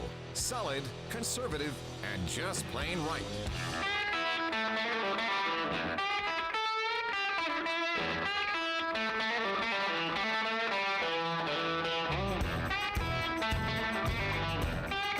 Alabama syndicated news talk leader, Right Side Radio. Phil Williams, Right Side Studios here, local, state, national, all the issues, man, we are covering down. I'm talking about solid, conservative, just plain right. This has been some more kind of a show today, Boomer. This has been one of those shows that's like, wow. It's just like, I guess I'm still feeling like the thing we did this morning with Ted Nugent was like part of today's show, but it's really tomorrow's show. Right, but it's been like one long day of show. It has. It's been like Right Side all day long. And Birdman would probably agree. Is there a jingle there like Right Side all day long? We can We'll just have to do work that. on that. I don't know. I have to work on that. Hey, let me jump on that real quick too. By the way, so coming up tomorrow, the plan right now is that at 2:30 we are going to air on both audio and video. We're going to air the interview with Ted Nugent. It's exclusive to Right Side Radio. Nobody else that I'm aware of had the opportunity to get with him. He's right now in the middle of his Detroit Muscle 2022 tour. In fact, he's playing tonight at the Mars Music Hall in Huntsville, and that's big doings. What you got, Boomer? That's awesome. I was just listening. I'm excited about it. I thought you were going to say, Phil, that's wrong. No, that's great. So, yeah, Ted Nugent tonight, Mars Music Hall, Huntsville.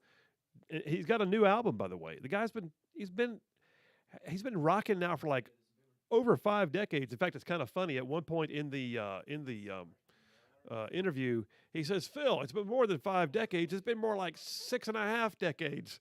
And he went on to say he started playing gigs at like Mary Margaret's 14-year-old birthday party, and he counts that as part of his rocking lifestyle. But an interesting guy. Loves freedom. Loves constitutional liberties, loves this country, loves the troops, makes no bones about it. And oh, by the way, he has had a clean and sober lifestyle despite the fact that his industry does not usually promote the clean and sober lifestyle. No drugs, no alcohol, period. In fact, he even said at one point in the interview you'll hear tomorrow that God gave him the opportunity to do the things he does. Why would he poison his body with things that would diminish those capabilities? So that's big doings. Anyway, that interview with Ted Nugent right here, the Motor City Madman, Uncle Ted, will be with us tomorrow at 2:30. You're going to want to see and or hear that one. It'll be podcasted too, but I'd catch it firsthand. It's good stuff. All right, got a caller on line 1. By the way, the phone number is, and I'm taking calls, man. Just call on in. Why should I do the Triple Dipper today? I got people out there. Yeah, it's okay. Just let everybody call in. Just 833-687-4448. The way you remember that is it's 833-68-RIGHT. That's our number, 833-68-RIGHT. Line 1, hey, it's Sparky from Harvest. Sparky, how you doing, man? Hey, very good, Phil. Enjoying the show. Very excited to tune in to listen to Uncle Ted tomorrow. I'm a big fan of his good deal of his outlook, his unabashed patriotism, and his defense of our American way of life. And of course, he's a man who's a hunter who runs around with a big target on his back from the far left all the time. But hey, to the topic of Al-Zawahiri, the fellow who got taken out by 2 Hellfires, no less. Yeah. Yesterday, highly approve. I have fired that missile myself off of helicopters. It's a fantastic weapon and highly accurate. But I have an idea. Yeah. You were an operator. You were on the ground running with those teams of very, very highly skilled individuals. You know how much intelligence it took to find that guy and set up that kill. But I think it'd be even easier to find the large shipments of fentanyl as they're coming in from Mexico. And let me tell you, a little bit of intel and a close contact fellow with a coded laser spotter onto a truckload of fentanyl. You'd only have to do it a couple of times, and you blow the entire shipment and the couriers to smithereens. But it would send a strong signal, I think, to the people who are waging war against the United States and waging war, and they're winning because they're killing thousands and thousands of Americans due to fentanyl overdose. I think I think that's the next step with these drone strikes. So basically, one Hellfire missile and secure the borders a little better is what you're saying. I think you do 1 or 2 strikes like that, and the people who are right now in China producing that fentanyl and all their middlemen who are making a fortune off of, in essence, they're trying to kill our people, and they're succeeding. Yeah. I think it would make them rethink what they're doing, and it would send out a show of strength and force that I don't think this administration is up for, but someday soon I think that'll change. I don't disagree. I mean, I think there's going to wind up being an issue if a Hellfire missile gets launched on U.S. soil. But heck, just find them as they're about to cross the border, and let it happen, and then go, oops. I think that's. I have no problem with that. In fact, I think the vast majority of the American public would probably stand up and cheer. I doubt if we'll see it out of this administration, though. What do you think? Yeah, I seriously doubt it. But anyway, enjoying the show. Looking forward to 2:30 tomorrow with Ted Nugent. All right, man. Thanks so much. Thanks for your service too. Again. Yeah. All right. See you, Sparky. Thank you. You too. Bye. Yeah, and by the way, just a brief aside. Interesting thing. So my dad, my family's career military, generational military. My dad was a project manager on the Hellfire missile project when it was underway at Ballistic Missile Defense Systems Command here in the Huntsville area. So kind of a cool tie-in. The idea that my dad, in whatever capacity, I don't know. I mean, I was a kid. I don't know if he was working guidance. I don't know if he was working on propulsion. I don't know if he was working on the overall package. All I know is my dad. I used to have stickers of Hellfire, and my dad worked as a project manager on the development of the Hellfire missile systems, which we just used, by the way, to take out Ayman al-Zawahiri. Another true story, though, the Predator drone. Every once in a while, I like to keep unusual souvenirs, if you will. I've got on my shelf in my study, I've got a 105 shell from a Spectre gunship that was fired in the Tora Bora Mountains when they hunted bin Laden at first at the beginning of the war. I got that from a Spectre gunner who gave it to me. I tell you what else I've got, though. I've still got this tattered piece of paper that was printed off the SF team that I was with in Afghanistan. When we first infilled, we came in from Uzbekistan. We landed in Mazar-e Sharif's airfield, which was a nothingness at the time. And we went overland from there to Kunduz, where I wound up setting up operations for the next 10 months. Apparently, we didn't use the right checkpoints for our route. Don't ask me how this happened. All I know is we were notified in no uncertain terms afterwards, and I've still got a copy of the message traffic that says, use the right checkpoints. It said OGA, which is code name for CIA.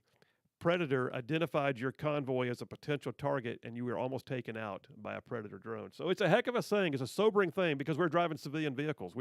Everything we did was like civilianized. So it was like Toyota trucks and an old Russian UAZ and anyway.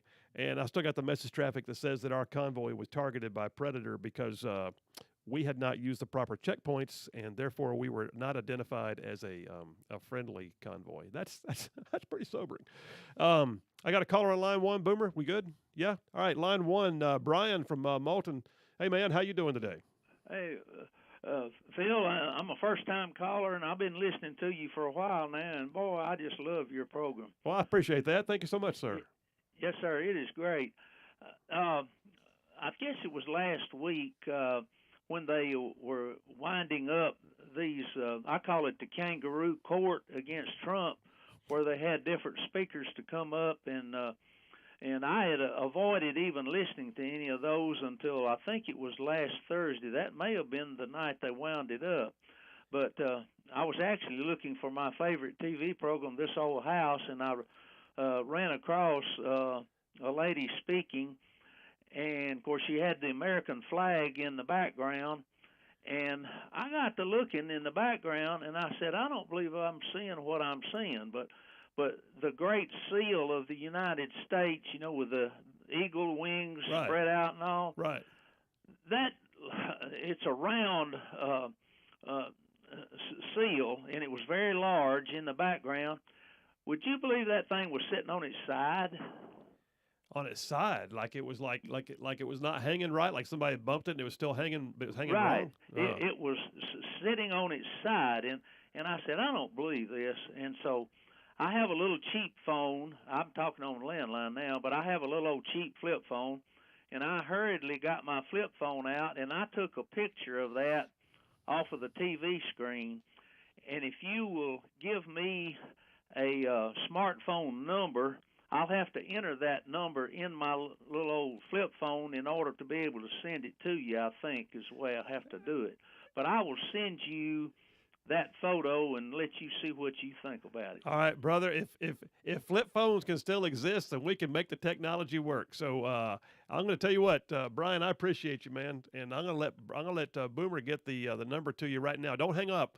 Boomer's going to grab the line back, and we'll figure out how to get that picture because I'd be curious to see it. But you're right. That sounds like a level of disrespect that doesn't need to be there. But yeah, I'm wondering if someone did that on purpose, or if they were just too stupid to notice that it wasn't hanging right. Or it might have been yes and yes. I don't know. Yeah, that's true.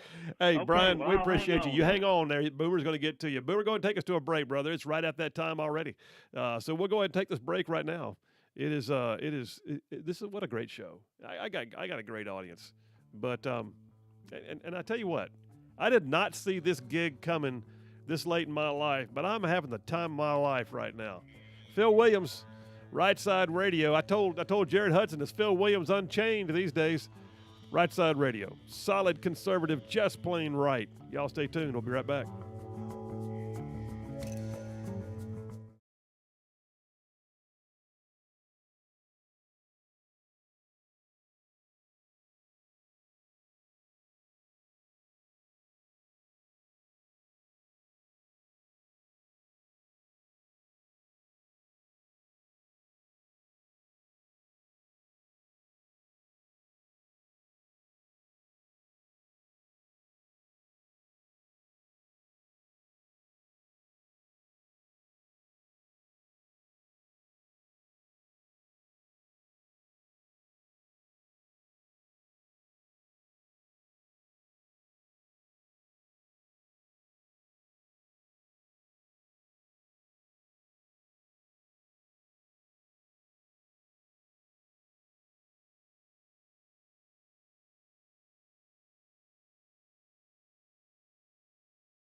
And we are back. Phil Williams, Rightside Radio, covering all of North Alabama. Yep.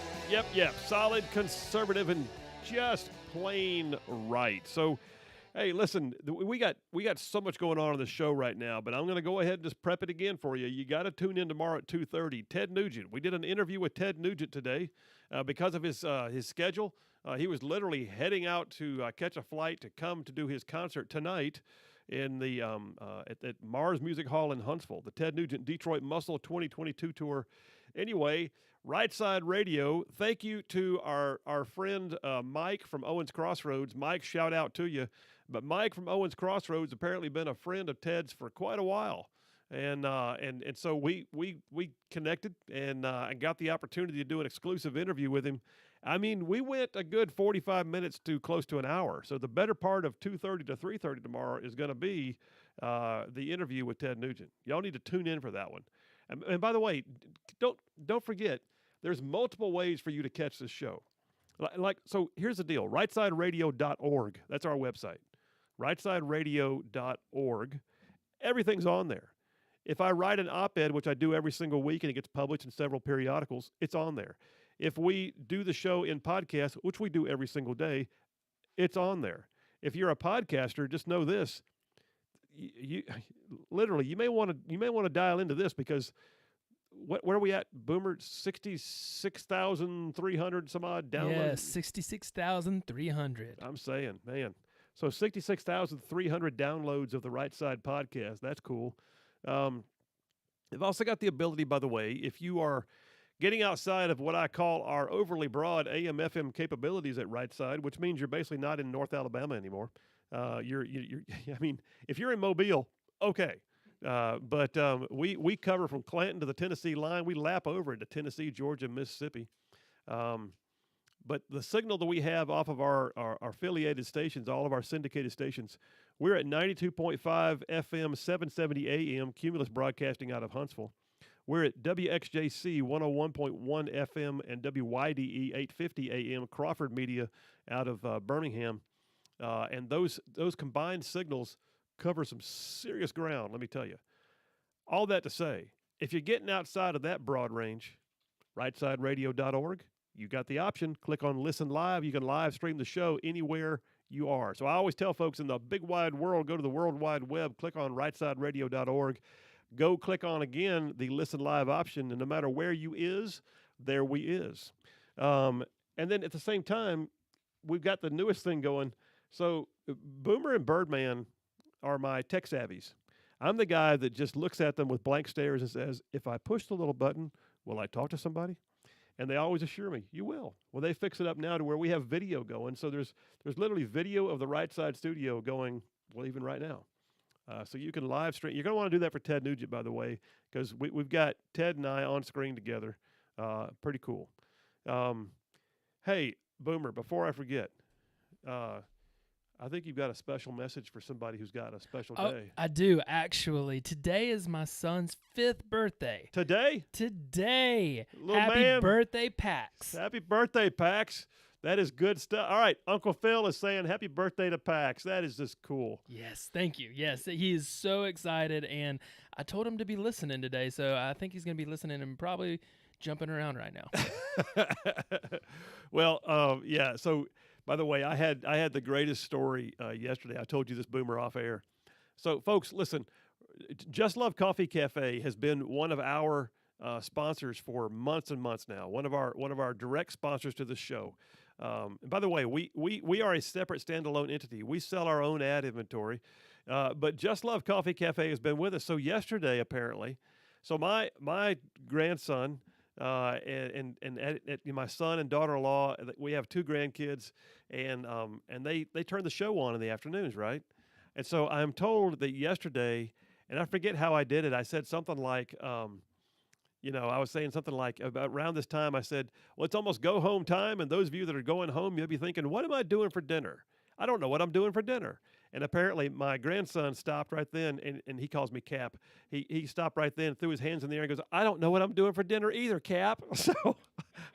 So I'm telling you, advertising works even with 3-year-olds. And Declan, your cap loves you, and I'm glad you listened. And I'm sure you had a good dinner because I know your mom's a good cook. What? And with this, weren't they streaming it onto their TV? I don't know. But maybe they were. I mean, you could stream this on your TV if you got YouTube on your TV. I mean, look at that. How awesome would that be if they were streaming it? They do have YouTube TV. Yes, they do. I know for a fact they do. Just letting you know, everyone. Stream this. Hey, so Boomer, if I push the little button, will I talk to somebody? Absolutely. All right, that's all I want to know. All right, listen, folks, we got the last half hour of the show coming up. I would love to hear some opinions. I did not even hardly make it through the Triple Dipper, but here's the bottom line. If I don't get it today, I get it tomorrow. And today's show has been full and has been solid. What'd you think about Jared Hudson running for sheriff? I don't care where you live. What'd you think about him running for sheriff? What'd you think about the way he laid out his platform, or for that matter, his life positions as he's running for sheriff? What did you think, oh, by the way, about the fact that we covered down earlier in the show about Ayman al-Zawahiri? My monologue was on the fact that he was taken out, but yet at the same time, there were some mitigating circumstances in the storyline that are a little bit bothersome. Like, why was he in the open in Afghanistan, the nation in which we just fought 20 years at war, and to allegedly not allow them to have a safe haven? He's hanging out with family.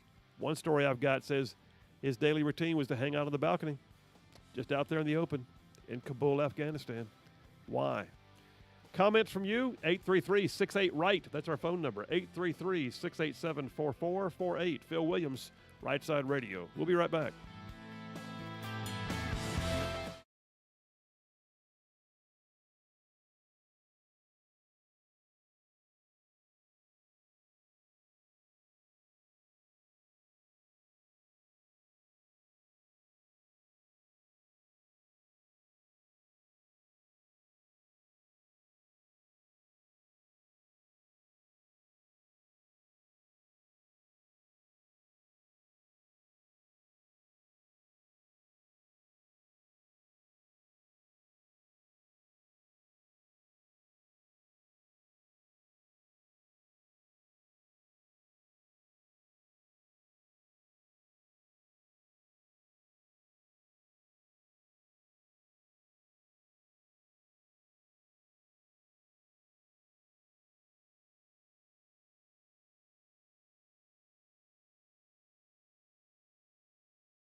We're back. Phil Williams, Rightside Radio, spanning south of Birmingham to north of Huntsville, Tuscaloosa to Gadsden, parts of Georgia, Tennessee, and Mississippi, just thrown in for good measure. Rightside Radio, solid, conservative, and just plain right. Hey, by the way, thanks to Brian from Moulton. All right, Brian, we got your picture a minute ago. I looked at it, and you're right. It does look a lot like there's an American or the seal of the great United States that's like hanging sideways. I can't tell for sure.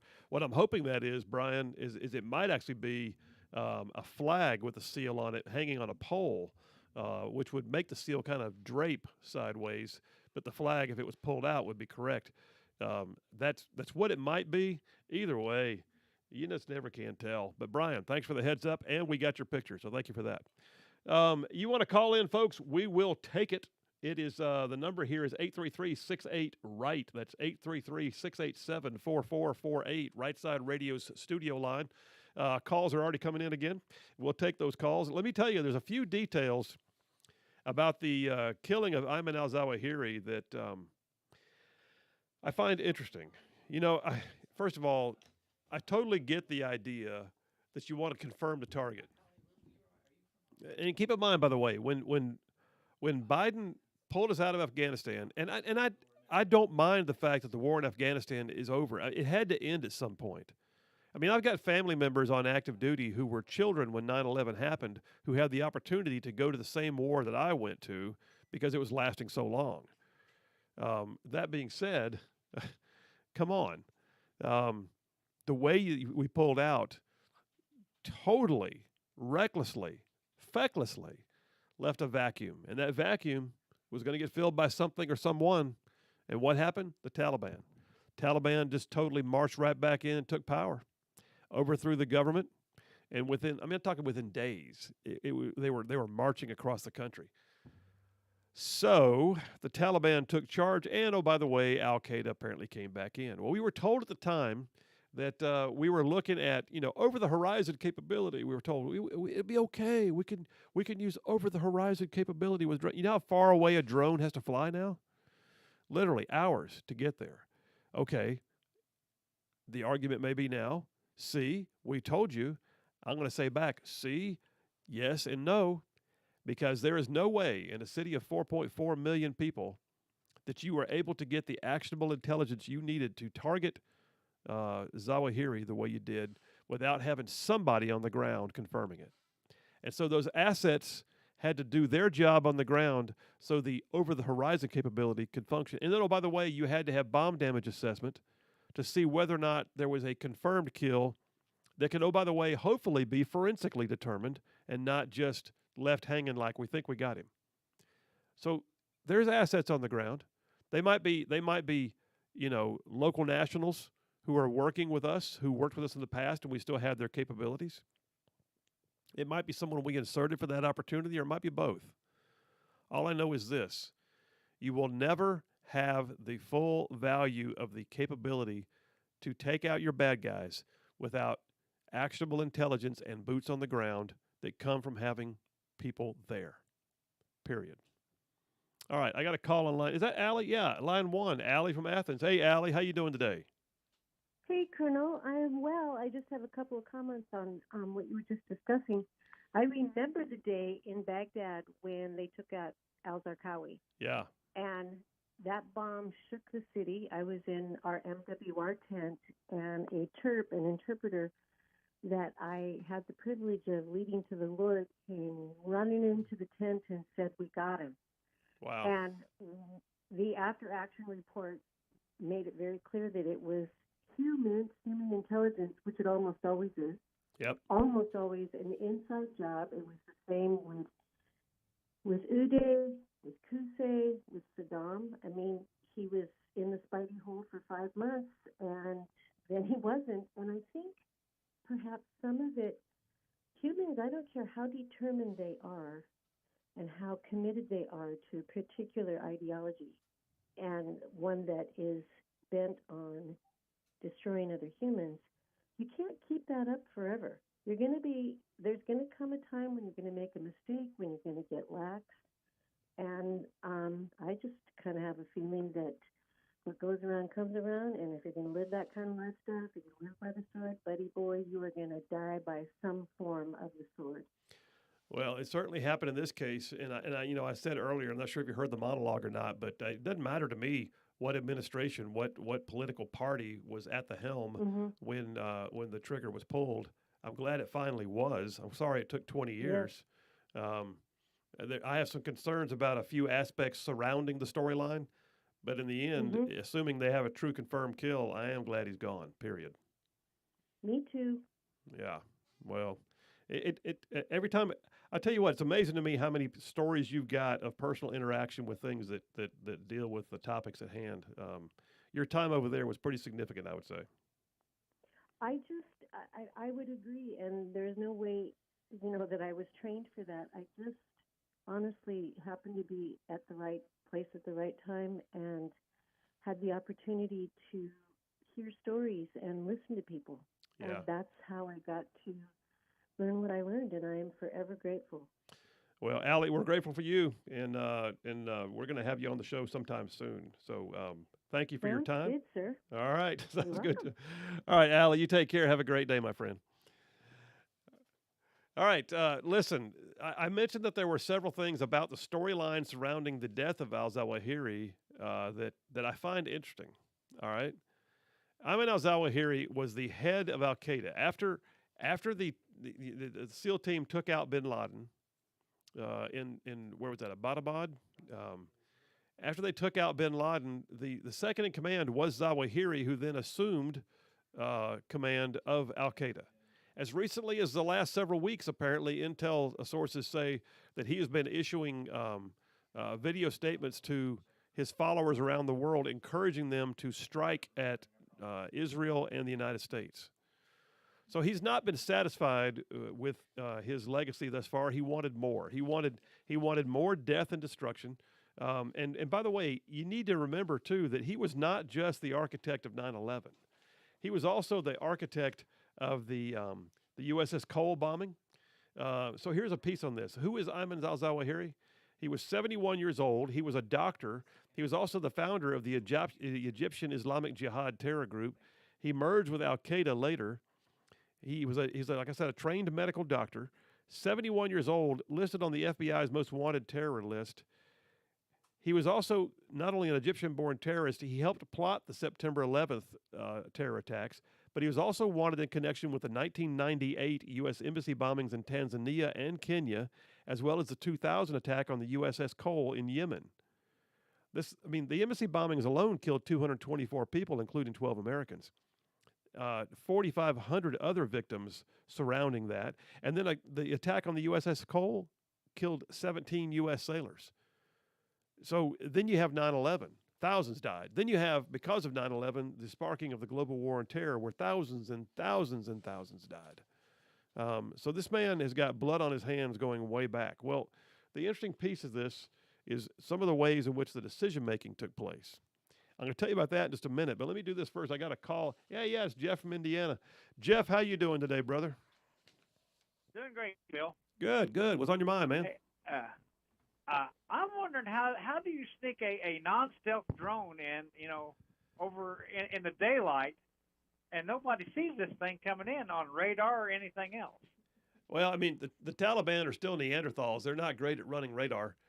So I don't know if Pakistan could have given them any advance warning, but I would imagine that it either came in from down in Pakistan or some other over the horizon capability, but that it can literally sit up there making almost no noise and be virtually invisible because of its size at 10, 15, 20,000 feet with optics that are pretty incredible.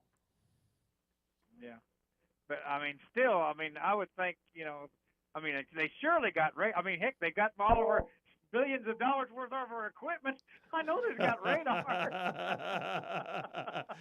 Well, I tell you what, at some point I got to tell the funny story about the technology in the Kabul airport when I was there. And how it was obvious they didn't know how to work it. So I don't know that we left them a whole lot that they don't even know how to plug some of the stuff in. So I don't know that M16, or excuse me, M4 rifles, Yeah, they can put them to use. Certain helicopters and aviation assets, maybe. Trucks and things you can drive around in, of course. But when it comes to the high tech, I'm pretty sure they're like a hog looking at a wristwatch. That's what I say. They know which round the end of the round the tube of the round comes out of, huh? You would hope they do. But then again, sometimes they don't. I've seen. yeah, then again, maybe we hope they wouldn't. Yeah. All right, Jeff, you take care, brother. We're going to head to a break, but you have a great day and be safe on the road. So, Boomer, I tell you what, when we get back from this, if we have time, I might just go ahead and tell the story of what happened because I was operating in a sort of semi-covert status as I moved around the country. It meant having to go through the civilian airport in Kabul, except that I was fully armed, and they had just put security in that I didn't know was there. So I'll tell you what, I'll just tell that story when we get back. Let's go to break. Phil Williams, Right Side Radio, solid, conservative, and just plain right. We'll be right back.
All right, we are back. Phil Williams, Rightside Radio, solid, conservative, and just plain right. I've got somebody held on through the breaks. I want to honor that and go right. Hey, it's Brian from Huntsville. Brian, how you doing today, man?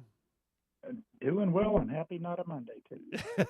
Yes, sir. What's on your mind? But well, based on your earlier comment about a hog looking at a wristwatch, Yeah. You just added an insult to injury to many of those folks over there, associating them with a pork product and basing their animosity towards that. And on top of that, I guess it'd be safe to say none of them is actually named Arnold Ziffel.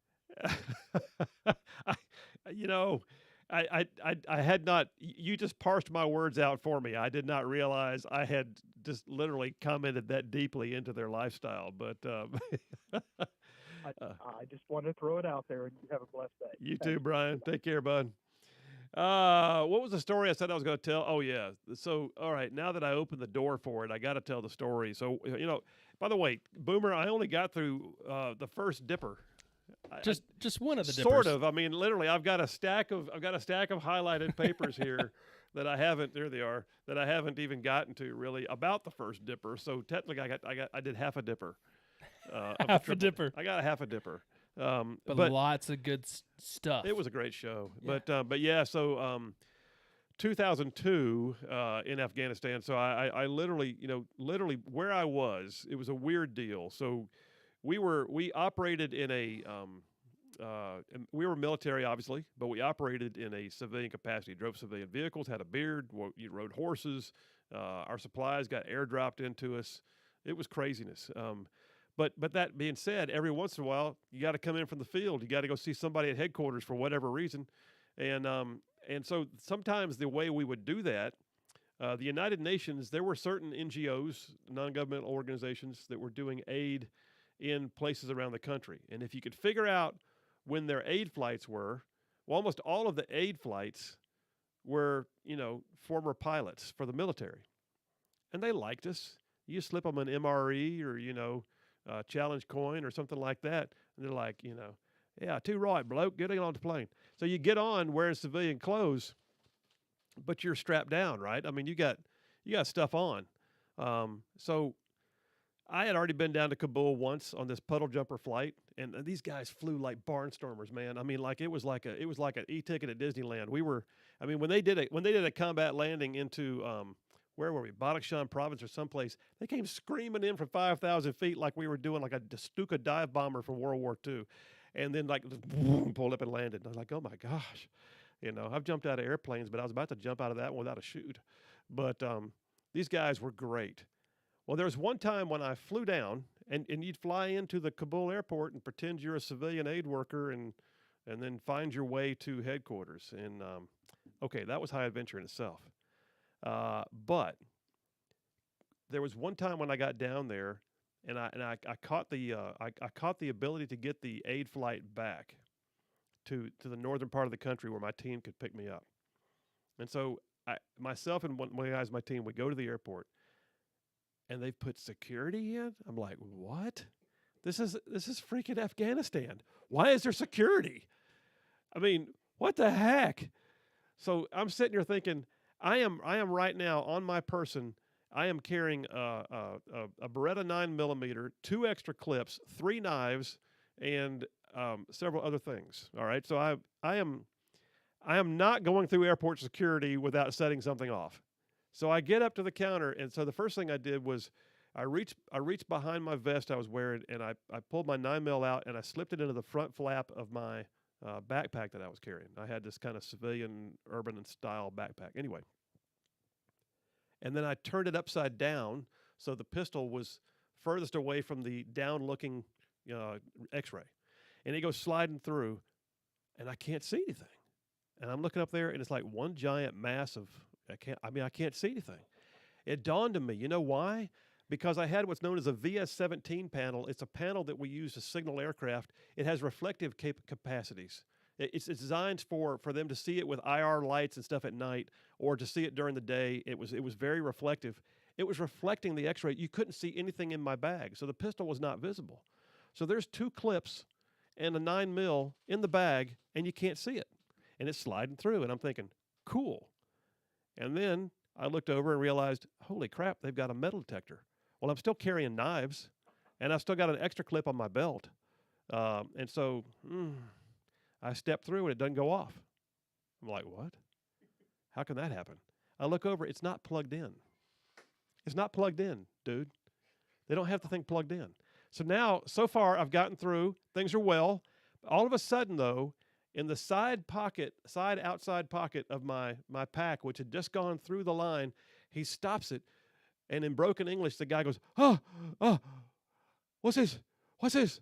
And I realize, oh, crap, I've got a smoke grenade in the outside pocket. Now, it's non-lethal. It's a smoke grenade, but nonetheless, it's a smoke grenade, right? And I'm looking at it going, oh, what do I do now? Okay, I don't want to draw too much attention, so I just said, smoke. No problem, smoke. He's looking at me, huh? And I tried to figure out how do you pantomime smoke? So I started doing like I was smoking a cigarette. Smoke, smoke. Well, he goes, no problem. I think he thought I had like a cigar case in there full of cigars. And so I literally walked through airport security with a 9 mil. I think I had 3 clips, 3 knives, and a smoke grenade, and got on the plane. And, flew back with a bunch of hippie aid workers who didn't know what I was when I got on the plane. I mean, I'm saying, brother, there should have been a movie made about that year because, then I go back out there and I start eating goat knuckle and rice for the next month, getting dysentery, losing 30 pounds, riding horses, growing a beard, and having all my supplies dropped into me on a former old Soviet airstrip. It was the craziest year. Living in a house in Kunduz, Afghanistan, with a 6-man civil affairs team and 12 special forces guys, just eating goat knuckle and rice, looking for bad guys, and doing the thing. It was high adventure. All right, folks, listen. Tomorrow's a huge day on the show. Great news. We had an awesome time today interviewing Ted Nugent. You're going to want to tune in tomorrow at 2:30. The plan is we go live with the interview with none other than the Motor City Madman, Ted Nugent, a guy who not only has been rocking the world now for 50 or 60 years, but he's got opinions and he's not afraid to share them. The guy is huge into civil liberties, the First Amendment, the Second Amendment, the blessings of being an American, and he is at no holds barred ability to share it. All right, coming up next, you got the great one, Mark Levin. Boomer and I are back here tomorrow at 2. You guys have an amazing night.